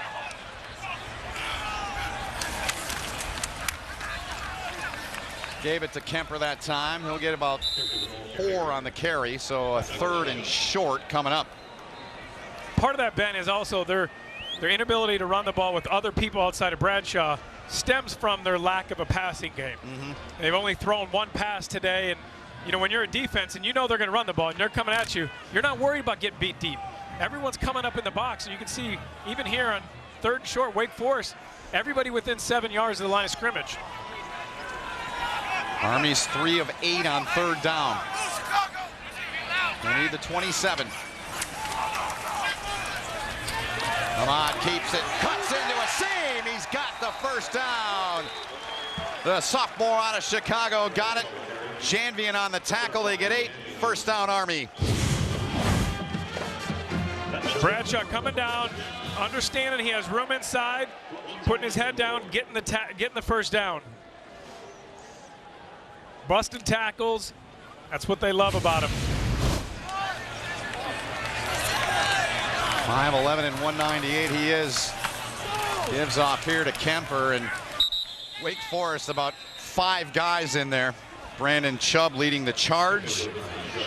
Big stud linebacker for him. Armed Forces football is proudly supported by Northrop Grumman. Brandon Chubb, who had 223 career tackles.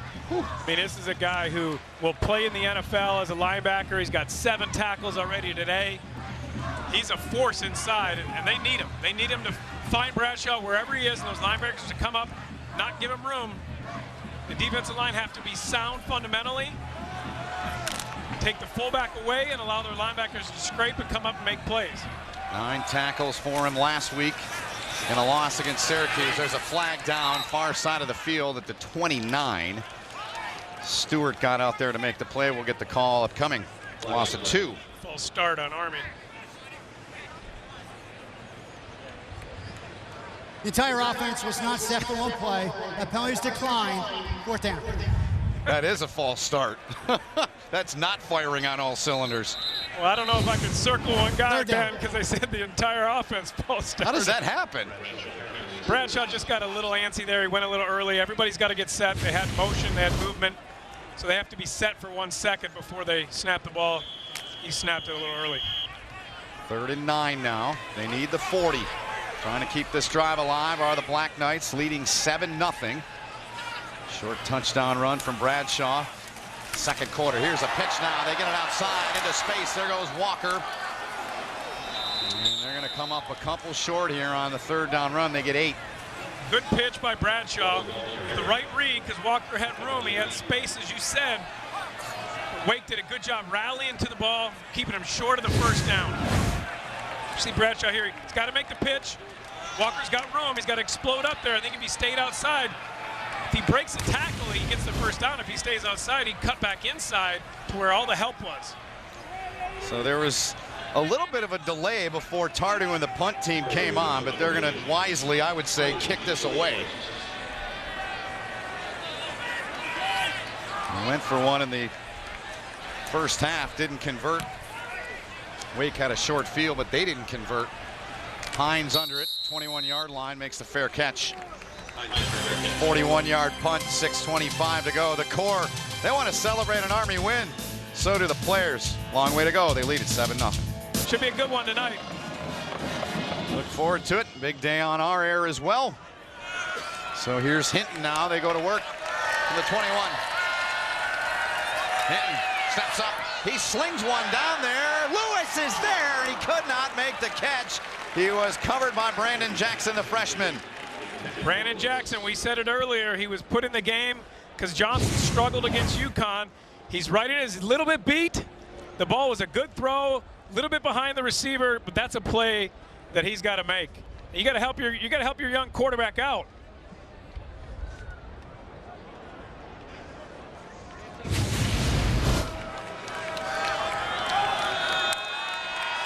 Isaiah Robinson.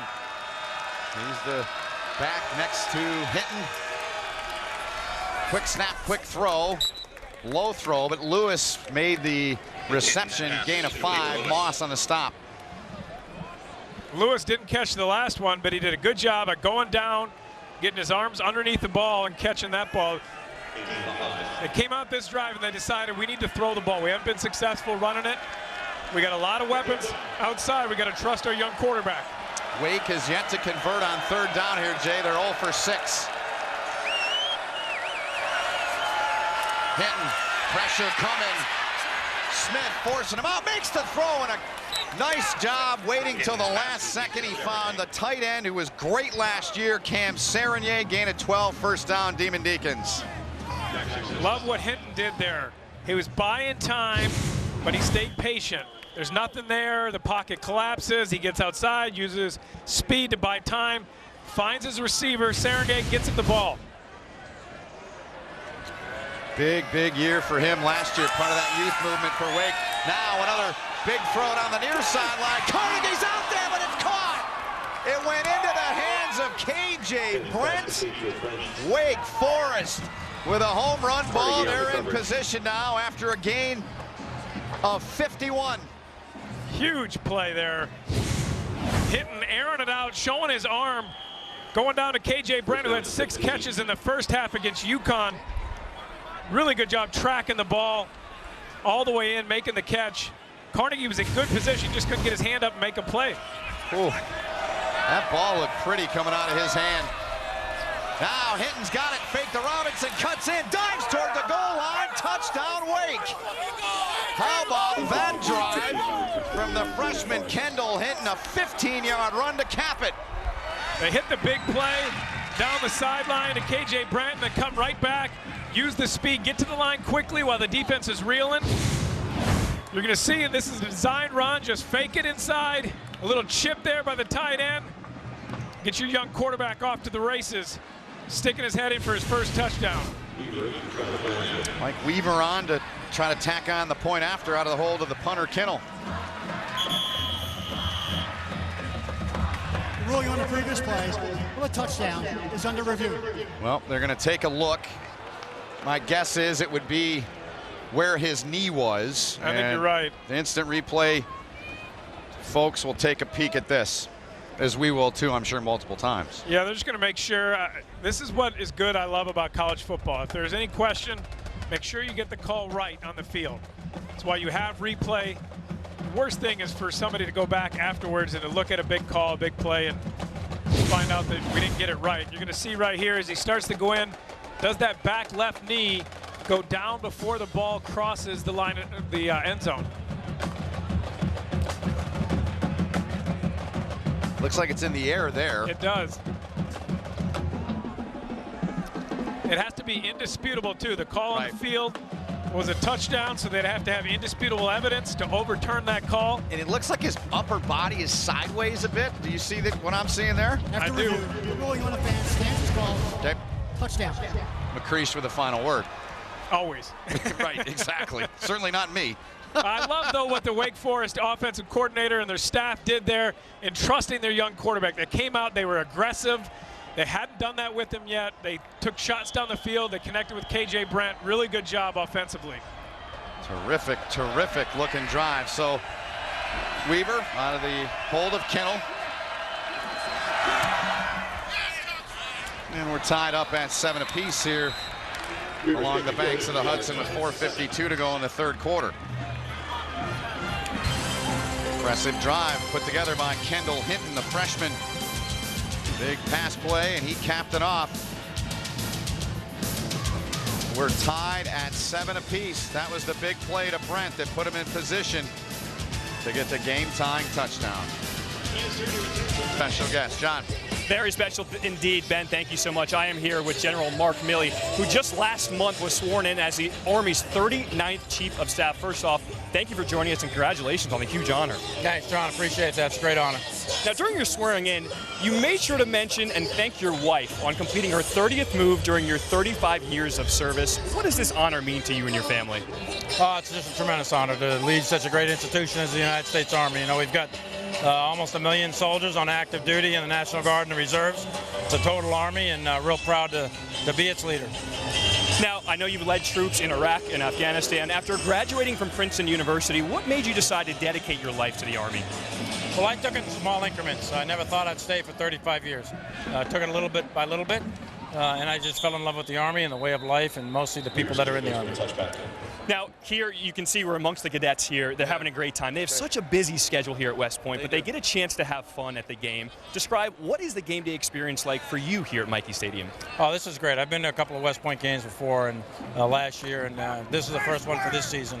But it's tremendous, and this is the future of our Army. These are the cadets who are going to graduate and be lieutenants in our Army, and along with all of the cadets from our ROTC, and they'll be the leaders of our Army for tomorrow. So it's a real privilege to be here. General, thank you so much, and congratulations once again. Hey, great. Thanks, John. Thank you. Ben? Thanks, John. Thanks to the General. Powerful place. Spectacular. It's awesome. Congratulations to the General on the promotion. Now, Bradshaw getting the ball on the outside. It was jarred out of there, but I didn't hear a whistle. I've not seen a whistle yeah, or I a didn't signal. either. Yeah, nothing. And the linesman indicating that it's Army ball. And that was an odd play as it scored it out of there. McCreesh talking to his guys. It's going to be spotted at the 47 of Wake after a 28-yard gain for Army. Yeah, about 15 of that was on the fumble. Yes. The ball just flew forward, and nobody really went to it. I don't think either team knew if that was a live ball. I think Wake could have jumped on it, and they did. So Bradshaw back under center. He's got Harris behind him in the fullback spot. Then Ahmad lost the ball. And it goes back to about the 43. And smart play by Bradshaw. Don't try to pick it up. Just get on it, right? Yeah, what's on that ball? I mean, it's squirting out all over. 2 plays in a row. The ball just flying out of people's hands. Yikes. Bradshaw was lucky to get on top of it. Big loss, though, on first down because of that fumble. Wake Forest, this now game 3, Jay, and they've yet to force a turnover and get it. That kills you as a defense and a defensive coordinator. Right. There's Bradshaw out on the near side, slipped, but he's down. Yep, he went down, and they're going to say he gained a yard on the carry. So a little bit of room as he came around the corner there, Ben, and just kind of slipped, knee touched. In college football, as soon as something touches, you're done. You're down. So a 3rd and long coming up here after Army had the ball at the 47. They're 4 of 10 on 3rd down. They need to get to the 37 to convert here. Army's rushed 38 times. They've thrown the one time you mentioned, that 31-yard pass to DeAndre Bell back on the scoring drive in the first half. Out of the gun, Bradshaw not going to run. This is not going to end well. They were waiting and then some. The whole defensive front led by Chris Stewart took him down. There was nothing there. It was a design quarterback draw, and he just ran into a wall. Stewart did a good job, but really that whole defensive line did a good job of not allowing a crease and getting pressure. And it all started from the fumble on first down when Bradshaw lost that ball, and they lost 8 yards. So Tardy wanted to boot it away. Tabari Hines is back deep. He's a dangerous weapon. And he's pointing, and this punch short. Took a Wake bounce. Down around the 28-yard line by Army. 29-yard punt. Not a good punt there by Tardy. Check in with our Chick-fil-A fan cam to see how the reactions are coming from the fans here today at Michie Stadium. Good looking crowd on hand as always, and the youngsters enjoying the ball game as well. Good to see the young folks, and then you've got the mascots that represent the divisions and the core. Amongst the core, always showing their color in there. So there's Hinton. Led him on a 5-play, 79-yard drive that took 1:33 last time up. He operates here from the 29. And he gets about 5 on the run. Here's the last drive. The big plays for Wake. Yeah, they were aggressive. They went up in the air early, missed Lewis, but came back to find KJ Brent, and then Hinton with the really good run. 15-yard run. I'm still loving the way that ball came out of his hand. There is a flag as we were in that piece of tape. And now there's an Army player being tended to. It's a 15-yard penalty against Army. Yeah. So they're tacking that on to the end of the round, end of the run. That's TJ Atamalala that's getting some attention from the training staff of Army. He's played well today. Yeah. Played really well last week against UConn. They don't want to lose him. That was, I think, the first thing you brought up with both Jeff Monken and Jay Bateman, that D-line, how well they played last week despite losing by 5 points. And that's why it was close. They did not play well in the secondary. They gave up a lot of plays through the air, didn't have great coverage, but the one positive for them was their defensive line played so well. Well, Atamalala comes off, shaking the left arm. Let's look back, see if we can pinpoint it. He jumped in there late. I think he jammed his wrist a little bit. So they get him off. We're now down to 2 minutes remaining in a rapidly moving third quarter. 1st and 10 Wake. Quick little hit. Nice tackle out there in space. Hines didn't think he was down. That was John Voigt. Kind of one-armed him down. It doesn't matter what Hines thinks. It matters what the referees think. They had him down. That's right. But I like Hines. I mean, they use him in the jet sweep. They try to get a little screen here to him, get him inside, but a very good job coming all the way down the line. John Voigt, who we talked to yesterday, really impressive young man. His brother plays for the Cardinals organization as a first baseman. He'd be proud of that play. He would. Saw TJ Atamalala down there getting tended to. Here's Hinton now dancing around. Voigt almost had another play, but Hinton slipped away, puts his head down, and takes on the tackler Washley head on. He gained 3 on the run. Last week they had a number of opportunities to get the quarterback. Jeff Monken brought that up to us. And there's Voigt. He's got to come inside out. He doesn't, or outside in, he doesn't. He goes on the inside, allows the quarterback to get out. You can't allow him to get outside and break contain. That's what Voigt did. Hinton's completed his last 4 throws. He dances. He's patient. He's got a man. Go! What a catch! What a catch by Cortez Lewis. A spectacular play. A gain of 27. Big catch for Cortez Lewis. He dropped one on the last drive. Goes high up in the air to catch this ball. Elevating and catching the ball with his fingertips. Great play.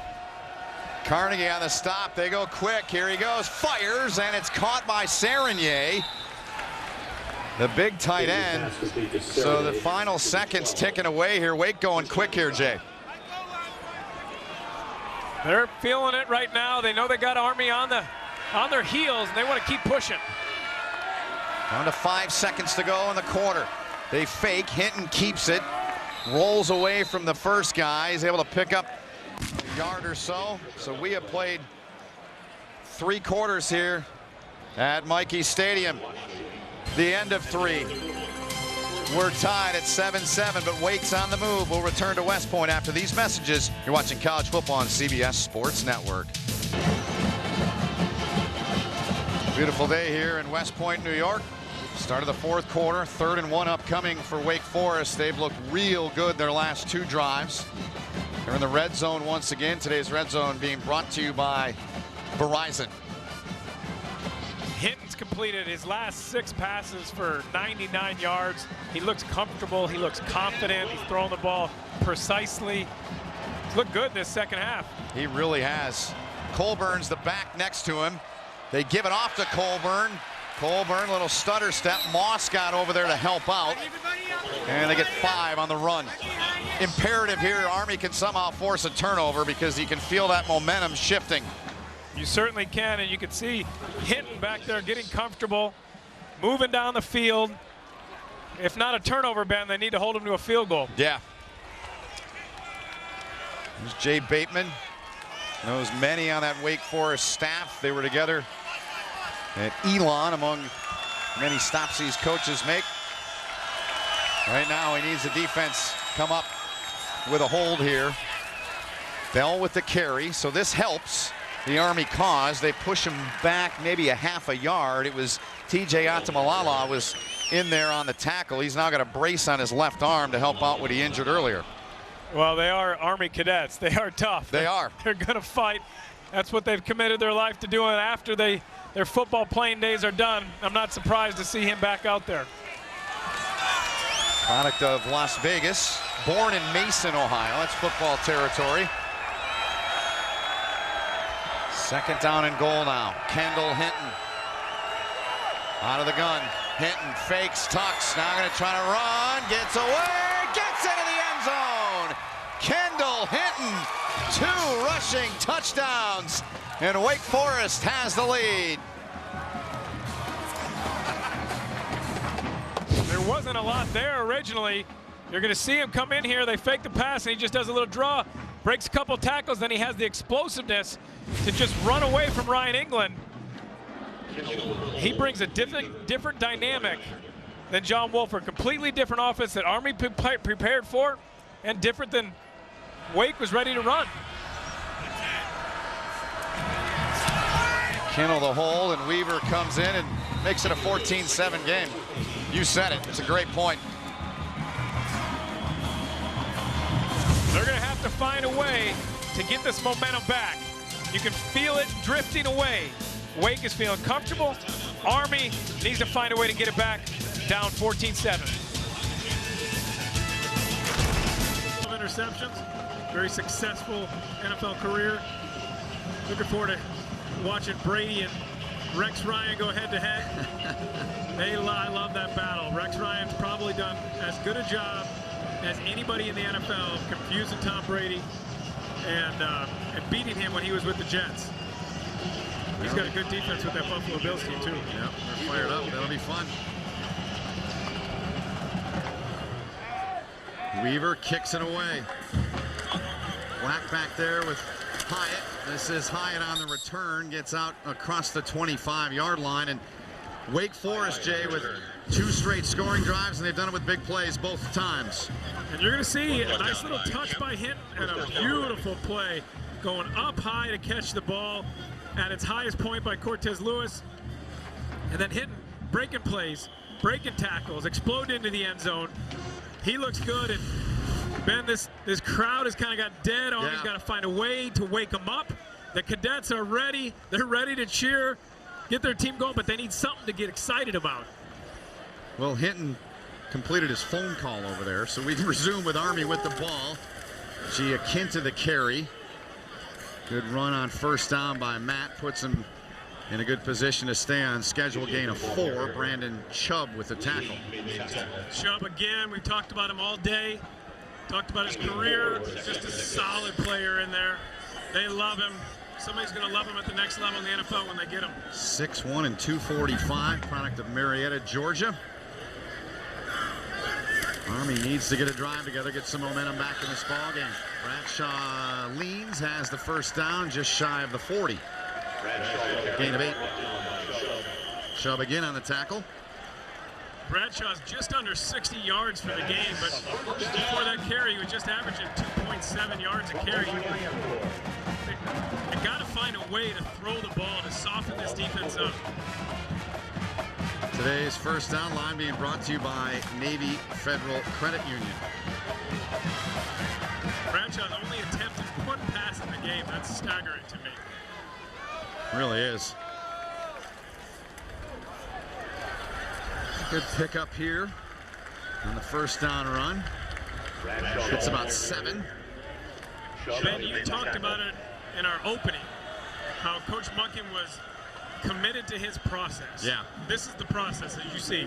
This triple option offense, helping Bradshaw, not putting him in position to make mistakes by throwing the ball a lot, but they're moving the ball here. They need excitement. They need big plays. Take a shot. Maybe they do it here. To the air. Floats it out there. There's the pass. They're 2 for 2. They get it into the hands of John Trainer. First down, a gain of 17. That's exactly what they needed. You're going to see they fake the triple option. They get Trainer out in space. He's wide open. They hit him for a big gain, and that not only is it a big play, it gets the fans excited, it gets them into the game, but it softens up that front of the defense as well.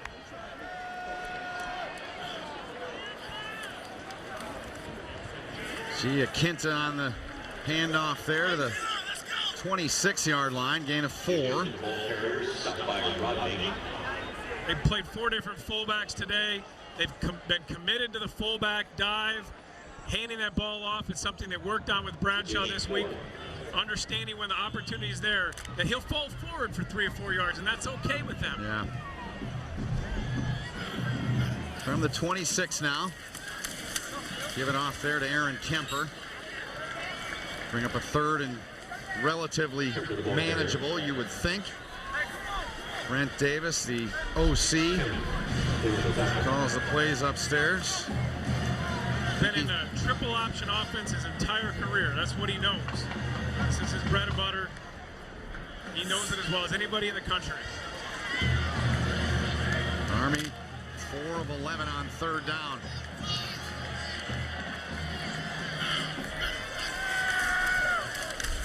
Kemper. He's going to be about 1.5 yards shy here. Clock continues to run. A lot of time left. 10-20 in the ball game. Brings up an interesting call on 4th down. I gotta feel like they're gonna go for it. They got stopped. Now they're bringing in the field goal unit. They got stopped earlier on 4th down. Down 14-7, and your offense drove all the way down the field. They want to get some points, get something out of this drive. The line this season on Grachowski. 39-yard attempt. 1 for 1 so far in the season. From the right hash, and not even close, so they don't get anything. So Wake's defense lets Army get to the edge of the red zone, and they shut him right out. He just shanked his ball. You can tell the way it hits up high on his ankle, he pulls it. Disappointing for Army not to get points. Not bad quarterback. No, not bad at all. Looked good the other night in their opening win against the Vikings. He did.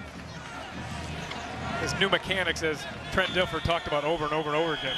The whole team looked good. I think they surprised everybody. So Wake Forest has been outstanding here in the second half, leading 14-7. They last won on the road 2 years ago to the weekend here at Michie Stadium when they won 25-11. Trying to snap that skid.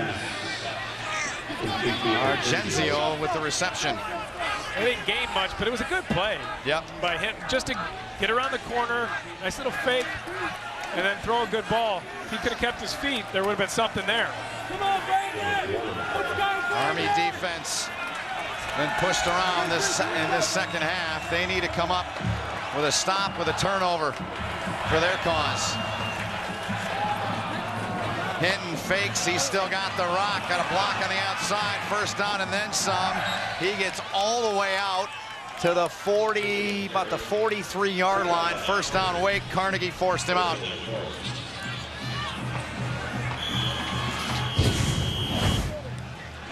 You're going to see Tabari Hines come into your screen with a great block, number 6 right there to free him. If he doesn't make that play, there's not much there. As it is, big gain for Wake Forest. Saw the wideout Brent down there blocking as well. Gain of 20.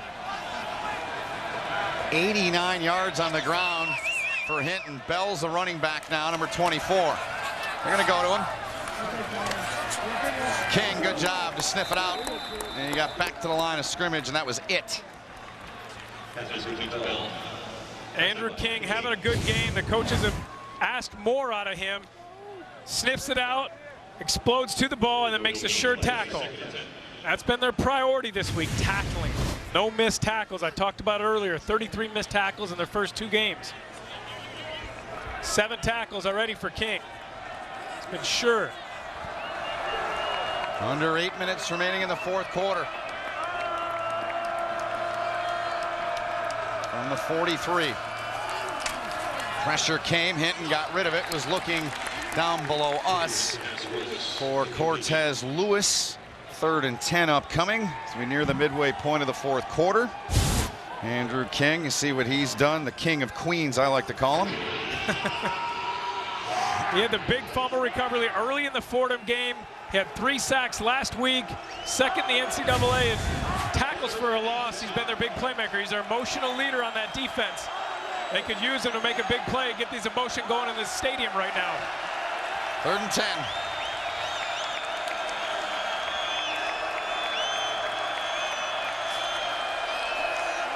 Hinton, time ran out of it. The throw's intercepted! Intercepted by Brandon Jackson on the return. Jackson with some room, trying to take this back for the touchdown. Hinton got over there and took him down. But Army inside of the red zone. They desperately needed that, a 38-yard return. What an enormous play by this Army defense. Just when they needed a play. I talked about it, needed to bring emotion to this stadium. Get this crowd into it. You're gonna see pressure on the quarterback. Boyd gets in there and hits him as he's making the pass to Jackson with the good interception, and then off to the races. And if not for Hinton, he's gonna get into that end zone, but Hinton used his speed to get back there, force him back inside. Here's Voigt coming inside, making the big hit right as Hinton is throwing the ball. That led to the interception. That's exactly what this Army defense needed. No question about it. Huge play from him. Here's the toss now. They give it to Drake. Drake to the end zone. Touchdown Army. Just like that. We're a point away from a tie game.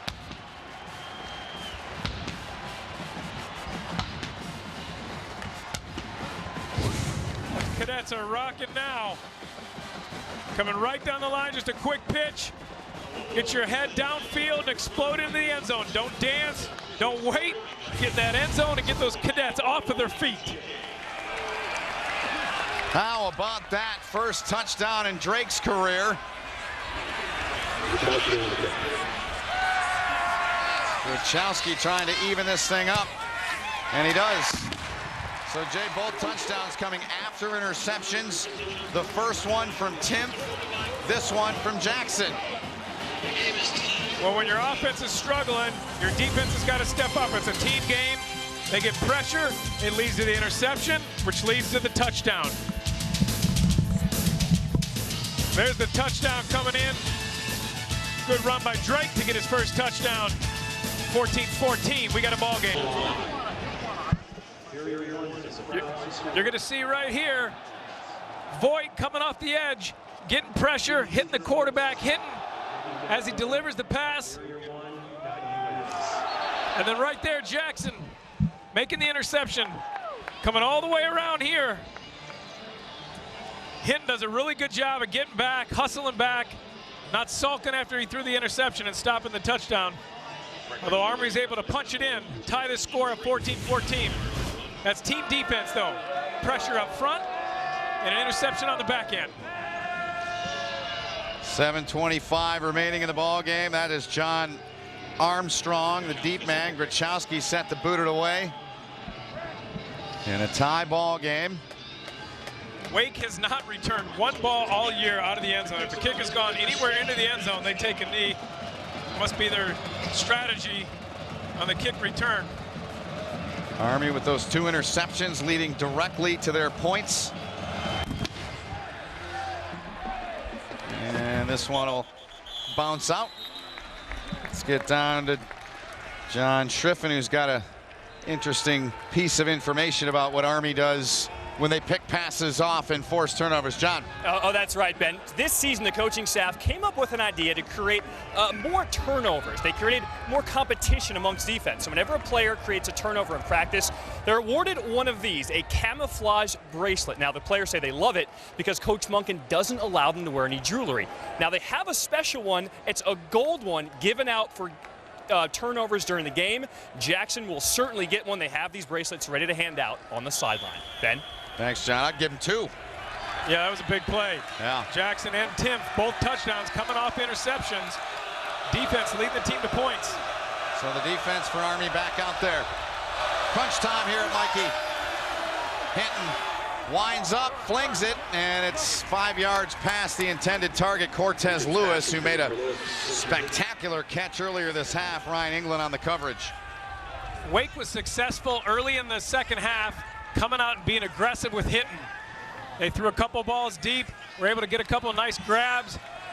This last drive and then this drive, they've tried to do the same thing. It led to an interception on the last drive. They were lucky not to have another interception there.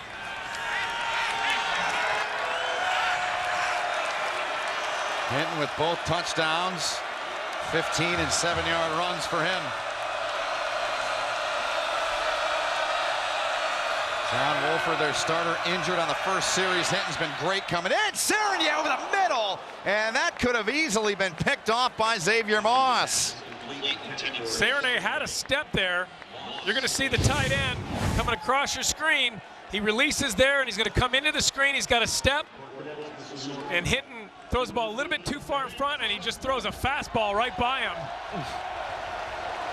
That's where you need a little bit of touch. It doesn't have to be as hard as you can possibly throw it. Your receiver's got a step. You just got to find him and give him a catchable ball. 3rd and 10 for Wake. They need the 35.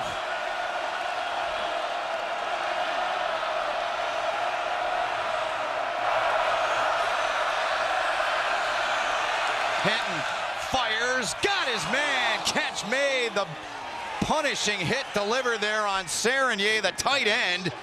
And he says, we'll take it. Bailey Wolf stuck him at a first down, gain of 12. Serenier had 54 receptions last year. That was most by a freshman in FBS. He missed him on the last play, but he found him on this play. Good job to catch the ball and secure it. Wake goes quick. They go back to that sophomore stud in Serenier. Led all freshman tight ends last year. He's a big body tight end, good hands, good speed, all those things you need.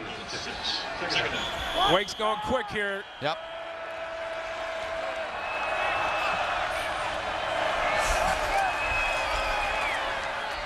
Here's KJ Brent, makes the catch right at midfield. Carnegie was on the coverage, but it's a gain of 7 and a Wake first down. Really good job by Kendall Hinton after the interception that led to the touchdown to tie the game, coming out and throwing the ball, not showing any signs of being scared or passive. Continue to go no huddle, and quick, they bring the pressure, the Black Knight defense. They get to him, they drop him back at the 43-yard line. Brinson was in there. They love what he can do. They do. He hasn't done a lot. You're going to see him at the bottom of your screen coming in, a little delayed blitz. He's able to hold on for the sack. He's their best defensive rusher. As a guy that they are hoping they can get going. He had official visits to Stanford. He had 30 BCS offers. This kid they said was special. I love what Bateman said yesterday. He said he was perfect on his SAT. He can learn 4 blitzes. It's not that hard. He learned it there. A good play by him, right? And complete on the pass. I just thought it was funny. Oh, it was hilarious. We were dying laughing. Yep. So Army now has forced them into a 3rd down. 3rd and long. There's Jay Bateman. His defense came up with a turnover last time. They need to stop here. They did. It's 3rd and 17. And if you're Wake, you got to be careful. You got a young quarterback who hasn't had a lot of experience. You don't need another turnover here. You got a down and distance that favors the defense. Look for the tight end in the slot. That's 85, Serenier. Middle of your screen. They instead go, and it's intercepted! It's picked off by that young man again, Brandon Jackson! Good decision by the coaches to put Jackson into the game last week and stick with him. He is rewarding their faith. Perfect position. Got his head around to find the ball and made the interception. You're going to see right here, got a little too aggressive. Hinton did. Jackson's in perfect position. He's on the inside hip. You got to throw that ball outside where only your receiver can catch it. Hinton does not do that. Jackson's in perfect position. You see his head get around, find the ball, go up and make the play. As John said, he'll get another one of those bracelets. Yeah, he's going to get 2 now. So I joked earlier about Andrew King. We call him the King of Queens. I think Jackson, who's from Queens, is now the King of Queens, at least for this day. So from the 35, Army in a tie game. They're trying to put a march together to take the lead in this ball game. Giaquinta barrels his way forward out to the 42, gain of 7. That looked like Mike Allstott right there. It did. My dad has to be loving that. Getting his shoulders square to the line and just churn it. Getting Yep. that big body moving, not allowing contact at the line of scrimmage to keep him from getting a big gain. So what I wrote down on my my player chart for Brandon Jackson was a backup in the nickel will play more. Fair to say that's going to continue. They give it off to Giaquinta. It's going to bring up a 3rd and about. And it's going to be a yard, maybe a little more than a yard, where they spot this. When Army lost Josh Jenkins, who was their most athletic player, their best cornerback, their most dynamic player out there, when they lost him, they turned to Johnson, who struggled against UConn in the first half. So they brought in Jackson, who played better in the second half, and he's had a heck of a game today. 4 for 12 is Army. There's Brandon Chubb trying to stop the Black Knights. They give it off. They've got the first down. They're going to give him the spot out across the 46-yard line. So Army keeps the march alive. That was a big, big conversion. They've gone to the fullback over and over again today. They haven't had big gains, nothing where they've broken away, but they've been positive yardage plays, which is exactly what Coach Munkin said. It's okay to get 3 yards, and that's exactly what they've done today, just continuing to pound away at the fullback. Drew Harris on that carry, converting. So 1st and 10 from the 46 for Army. They give it off again to the fullback. They'll get a couple there on the carry. Once again was Drew Harris. The middle part of the Wake Forest line. He's seeing his playing time increase, deservedly so. They're going to bring him out. Giaquinta back in. What a game this has turned out to be. Under 4 to go in it. We got 3 minutes, 47 seconds left. The clock is rolling. They're trying to get into field goal range. The field goal that they missed a couple drives ago looms large right now. They could have a 3-point lead. Here they go now. Bradshaw, he's in trouble.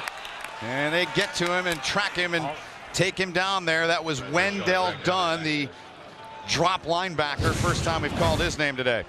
First mistake that I've really seen Bradshaw make. He doesn't have the pitch. He's just got to tuck it and go. Don't lose yardage. You went from a makeable 3rd down situation, now 3rd and long. You were trying to get into field goal range towards the end of this game. There's Gruchowski on the sideline, waiting and watching. He's got a good leg. That field goal that he missed, he did not hit it well at all. Knuckled off his ankle. He'd love a chance to redeem himself. It's key when you can do that. Bradshaw fakes. Now they put it up. Oh, and a man wide open. Christian Drake. Oh, he might still be running. Had he been able to catch that. Bradshaw, there was pressure in the backfield. He got hit as he delivered that ball. It was a little bit behind Drake. You're going to see right here. It's a nice play call. Bradshaw feels the pressure. If Drake can get around and just catch that ball, he looked like he almost got his head around a little late. You know, as a receiver, you got to get your head around and see the ball. The ball was definitely behind him. Would have been a tough catch. As it is, Army's got to punt the ball and give it back to Wake. Tardu will boot it away. Hines is deep at his own 10. So the Black Knights could not convert on that 4th and long. Good punt. Hines takes it. It is 7. Great job getting down there by Hyatt. He's their kick return guy. A 49-yard punt. And his speed right there paid off. Wonderful play by the freshman from Georgia. Number 1, Marcus Hyatt coming in there and making a play for his team on punt coverage. Tie game late here in West Point. Down on the Army sidelines, they're chatting things over. And let's take a look now at today's Northrop Grumman most valuable performance. We look no further than Brandon Jackson of Army. Brandon Jackson with 2 interceptions, picking this team up when there was no enthusiasm in this crowd. They didn't have anything to really get excited about. Well, they sure do now. He must like jewelry because he keeps collecting bracelets down there. No doubt. So crunch time now. Isaiah Robinson is the tailback behind Kendall Hinton. We're here along the banks of the Hudson historic Mikey Stadium with Jay Feely, John Schriff, and all of our great crew. My name is Ben Holden. Pleasure and an honor to be with you. Hope you're enjoying the broadcast. If you're just joining us, it's a tie game at 14-all. Here we go.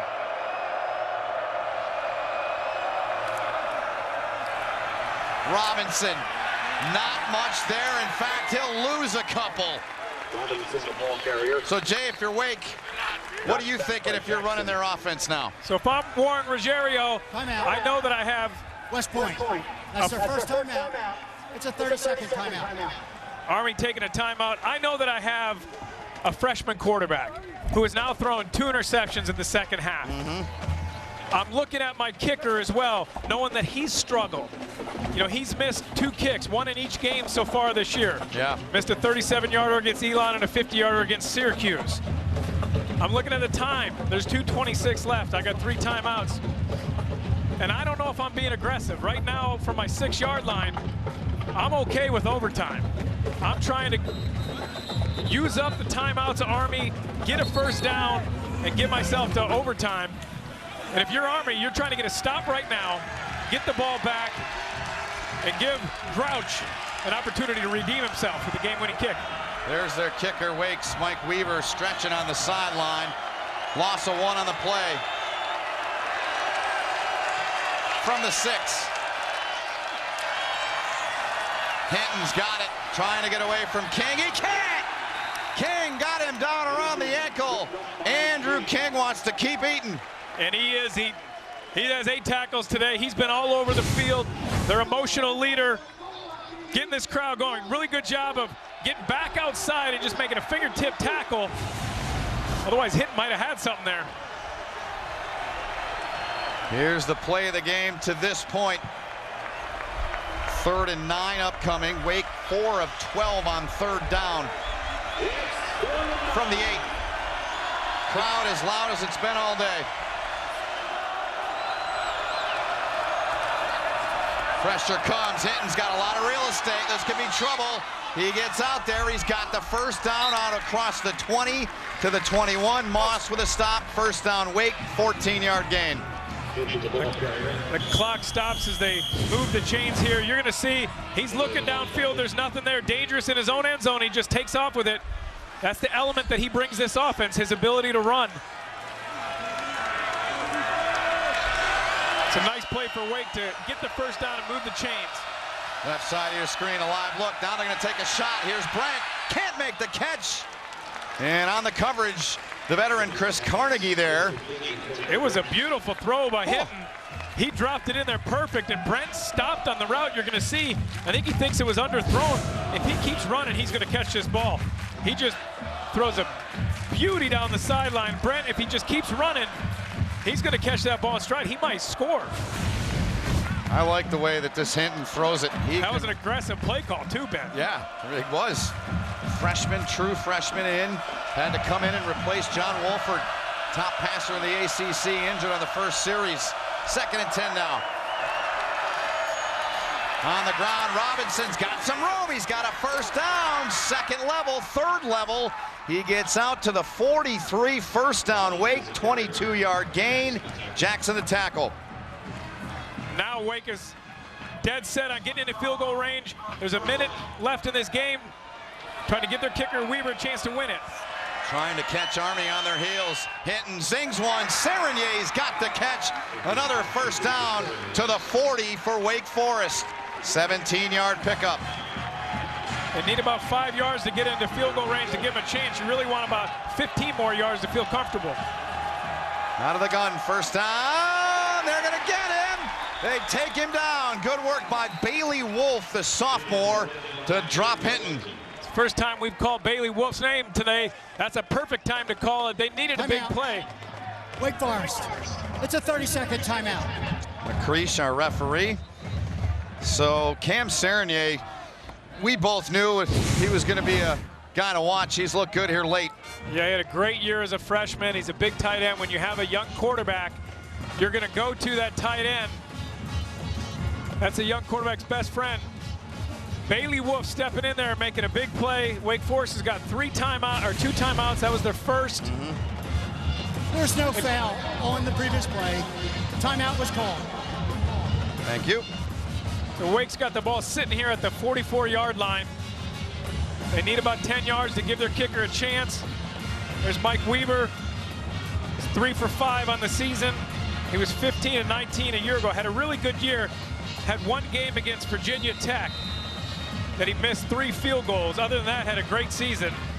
I've been there. I had a game where I missed 3 game winners. Did you? I did. You gotta have a short memory, right? You do, and as you're sitting there on the sideline, if you're Mike Weaver, you're focused on your fundamentals. You're trying not to think about the implications. He's trying not to think about his miss last week against Syracuse and the miss in the first game.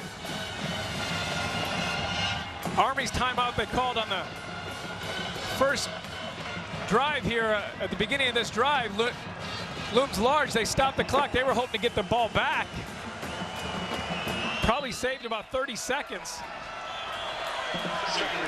So 42 seconds remain. 2 timeouts for Wake from the Army 44 on 2nd and 14. Hinton flushed on the run. Sidestep, still running, makes another move. And he gets down to about the 38-yard line. The tackle made by Tevin Long. And the clock continues to run. They've got 2 timeouts left. Surprised they're not using a timeout here. Yeah. 20 seconds left in the game. You're not really in field goal range yet. There's Weaver. Now they burn it. They've got 1 left. They wasted about 6 seconds there before they called the timeout. Wake Forest. It's a 30-second timeout. Dave Clausen. As you look at it right now, it's about a 54-yard field goal. That's a little outside of the range. Mike Weaver, not saying that he can't do it. Definitely gives your kicker a better opportunity. You'd like to get it down to the 30, 47-yard field goal, maybe even a little closer. I think if they don't get this 3rd down, they're going to kick the field goal. They're going to try. Be about 12 seconds left in the game. Take a shot at it. It all depends on how your coach feels. Are you comfortable with your kicker? Do you trust him? And I know the coaches told us that they weren't entirely comfortable with him. It wasn't very convincing. Yeah, he had, like I said, he had a really good year last year outside the Virginia Tech game. Yep. But he's been shaky these first 2 games. Back in his home state, he's from Elmira, which is over in the Syracuse area. Corning area, actually, between Syracuse, Rochester area. So Jeff Monken, 3rd and 7. His defense trying to hold his former coach he worked with at Buffalo way back in the early 90s. 2 longtime friends. Can't lose sight of Hinton running the ball here. Yep, he's dangerous that way.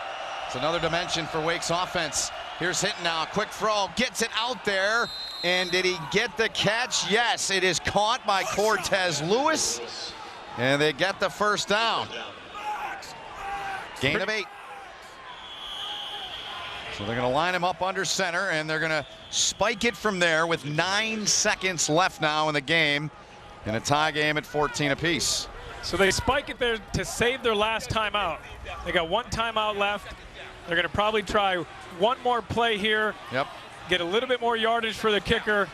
Having that timeout left allows them to be a little more aggressive here. You got to be careful, though, if you're Hinton. You don't want to take a sack. You're in field goal range here. It's going to be about a 47-yard field goal as they look at it. 9 seconds to play. Ball at the 29. They're going to put it up. They're going to try to get a little bit more. If that's picked, it's a pick 6. Oh my goodness, Xavier Moss was there. Xavier You Moss. said it. Oh man. I don't know why you're throwing the ball there. I would have ran it with the timeout. That's their 3rd and final timeout. It's a 30-second timeout. Oh my goodness. Xavier Moss, the converted wide receiver. Yeah. They moved him to safety. He went in and asked the coaches Yeah. to move him to safety. He's the fastest guy on their team. He had an opportunity to get a reception, to get a catch. He had one in the first game against Fordham. That would have been the ball game if he caught that ball, but a very dangerous pass by Hinton and a dangerous call by that Wake Forest offense. So they go off. They'll bring Mike Weaver on, try to get a walk-off win. Seems like we've been here before. Last week, our game, Minnesota-Colorado State, it was a different scenario. It was a game-tying field goal as time expired. This will be for the game winner. This is what you dream of, 47-yard field goal. Army's got timeouts. I expect him to ice him. Yep, they got 2. Weaver. Monken's down there right next to the ref. There it is. There's the first one. In college, you can call a second one if you want. That happened last week. West Point. It's a 30-second timeout. Yep. In the game that we did, Jerry Kill. Yeah. He said, I got him, I'm going to use him. Why not? They're in your pocket, burn them. So right now, when you're in this situation, when you're Mike Weaver, what's going through your mind? He's a sophomore. He's still young, although he kicked all of last year. He was in pressure situations throughout the season. He was 15 and 19. He's just got to focus on his fundamentals, not allow the pressure of the moment to distract you from what you're supposed to be doing. And that's what can happen a lot of times. That's why, as a coach, when you have a young kicker, you want to call those timeouts. Make him think about it. The best thing anybody can do at this moment is to joke around with him. Keep him loose. I had Wade Phillips come up to me one time on the sidelines before a game winner and tell me a joke, and it made me laugh, and I went out there and knocked it through, and I thanked him afterwards. Like, don't stay away from him and not want to talk to him. Make him laugh, keep him loose. Creates tension, right? Absolutely. So it'll be Kinnell with the hold. Monken still got a timeout left. 47-yard kick for Mike Weaver.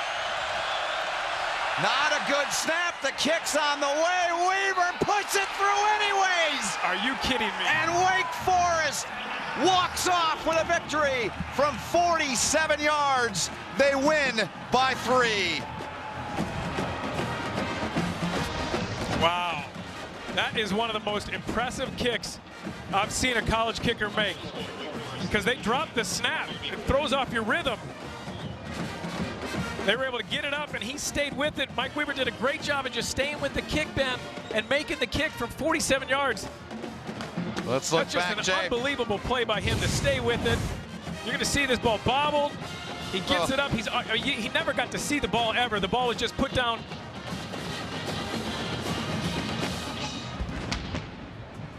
Good job by Kinnell to just get the ball down after he bobbled it. But Mike Weaver, what a wonderful job he did of staying with it, which is not easy to do because it throws off all your timing. You don't see the ball. Knock it through from 47 yards. Wow. Such a big kick for that young man. Wake Forest had not won on the road since they did it September 21 of 2013. They won that day 25-11 here against Army. They snapped that skid. They go to 2-1 and a clutch, dramatic walk-off win for Weaver and Wake Forest. And Wake Forest, like every other team here at Michie Stadium, will join the Army team as they sing the alma mater with the Corps of Cadets. The alma mater.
Always a great sight here at Michie Stadium. The famous words at the end of the alma mater, beat Navy. And right now, Army is, they're 0-3. Wake Forest with Mike Weaver, the grizzly beard going. That was a grizzly type effort to win the game in walk-off fashion, Jay. 17-14 for Wake. They're 2-1. Yeah, and a heartbreaking loss for this Army team. They lost their first game by 2. They lost to UConn last week by 5, and they lose on a game-winning field goal for the second time. Heartbreaking loss for them. No question. Great football game. Now the Wake team down to their end. Army follows them. And they're going to show the support for Wake just like Wake did for them.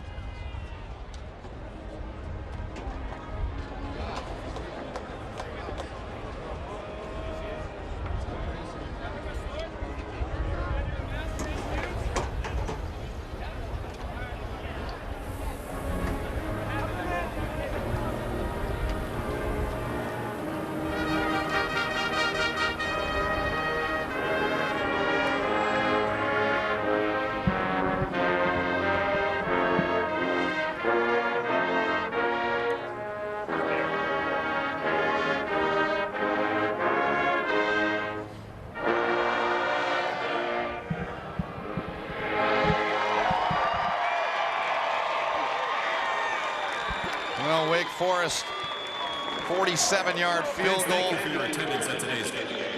The winner for Mike Weaver, back in his home state. A huge contingent of people, family and friends here watching him. And John Schiffen down on the field with a winning coach, Dave Clausen of Wake Forest. Ben, thank you so much. Coach, a huge win, especially when your starting quarterback goes down. What did you say to your team at the half? Well, you know, we were in a game last week that we were up at the half and we didn't play 4 quarters. So it's no different. Now we're behind. Let's play 4 quarters. And I told the O-line, we got to be able to run the ball. We need them to help protect Kendall and allow him to function. On that last kick, a little bad snap, it looked like. What was going through your mind at that point? Just please hit it. Big win. Congratulations, Coach. Thank you. Thank you. All right, we've got Mike Weaver now. A huge kick. Congratulations. All right, so they called the timeout to ice you a little bit. Describe what was going through your head at that moment. I just knew I had to get my steps down, just be ready to put it through the uprights for my team and win this game. So. I know your family is right here behind you. They must be very proud they made the trip. Yes, sir. When the snap was a little low, walk me through the kick. Describe what happened.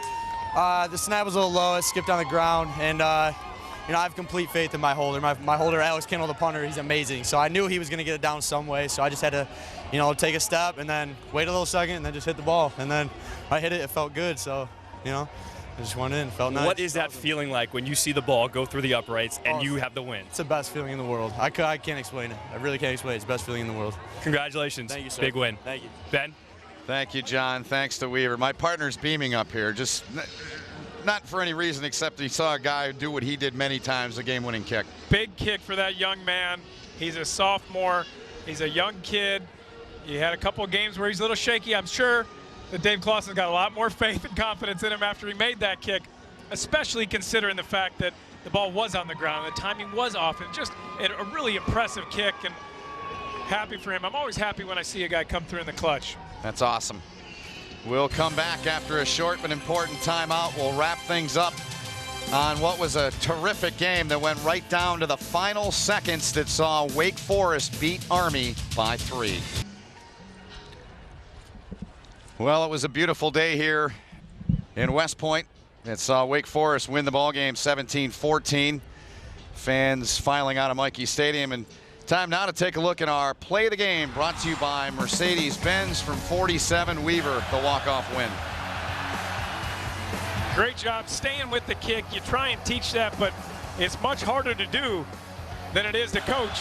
And Weaver did a great job just staying with it, trusting his holder. The Aussie who gets the ball up, they knock it through for the big victory for the Demon Deacons. There's the head coach, the sideline reaction. That's a first road win for Dave Clawson. He's albeit in only his second year, but it's a big win for them. And we go back to Army, Jay, and certainly a very difficult start, and it doesn't get a whole lot easier coming up 2 road games before we see him again back home on October 10 against Duke.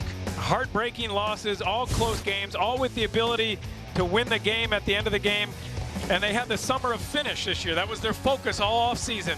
And they haven't been able to finish games. They got to find a way to stay together, to not point fingers, to keep grinding, and find a way to win games. All right, we'll come back. John Sadak, Randy Cross, and the crew at Navy will have a preview of East Carolina and Navy. That's coming your way next as we wrap things up here from West Point.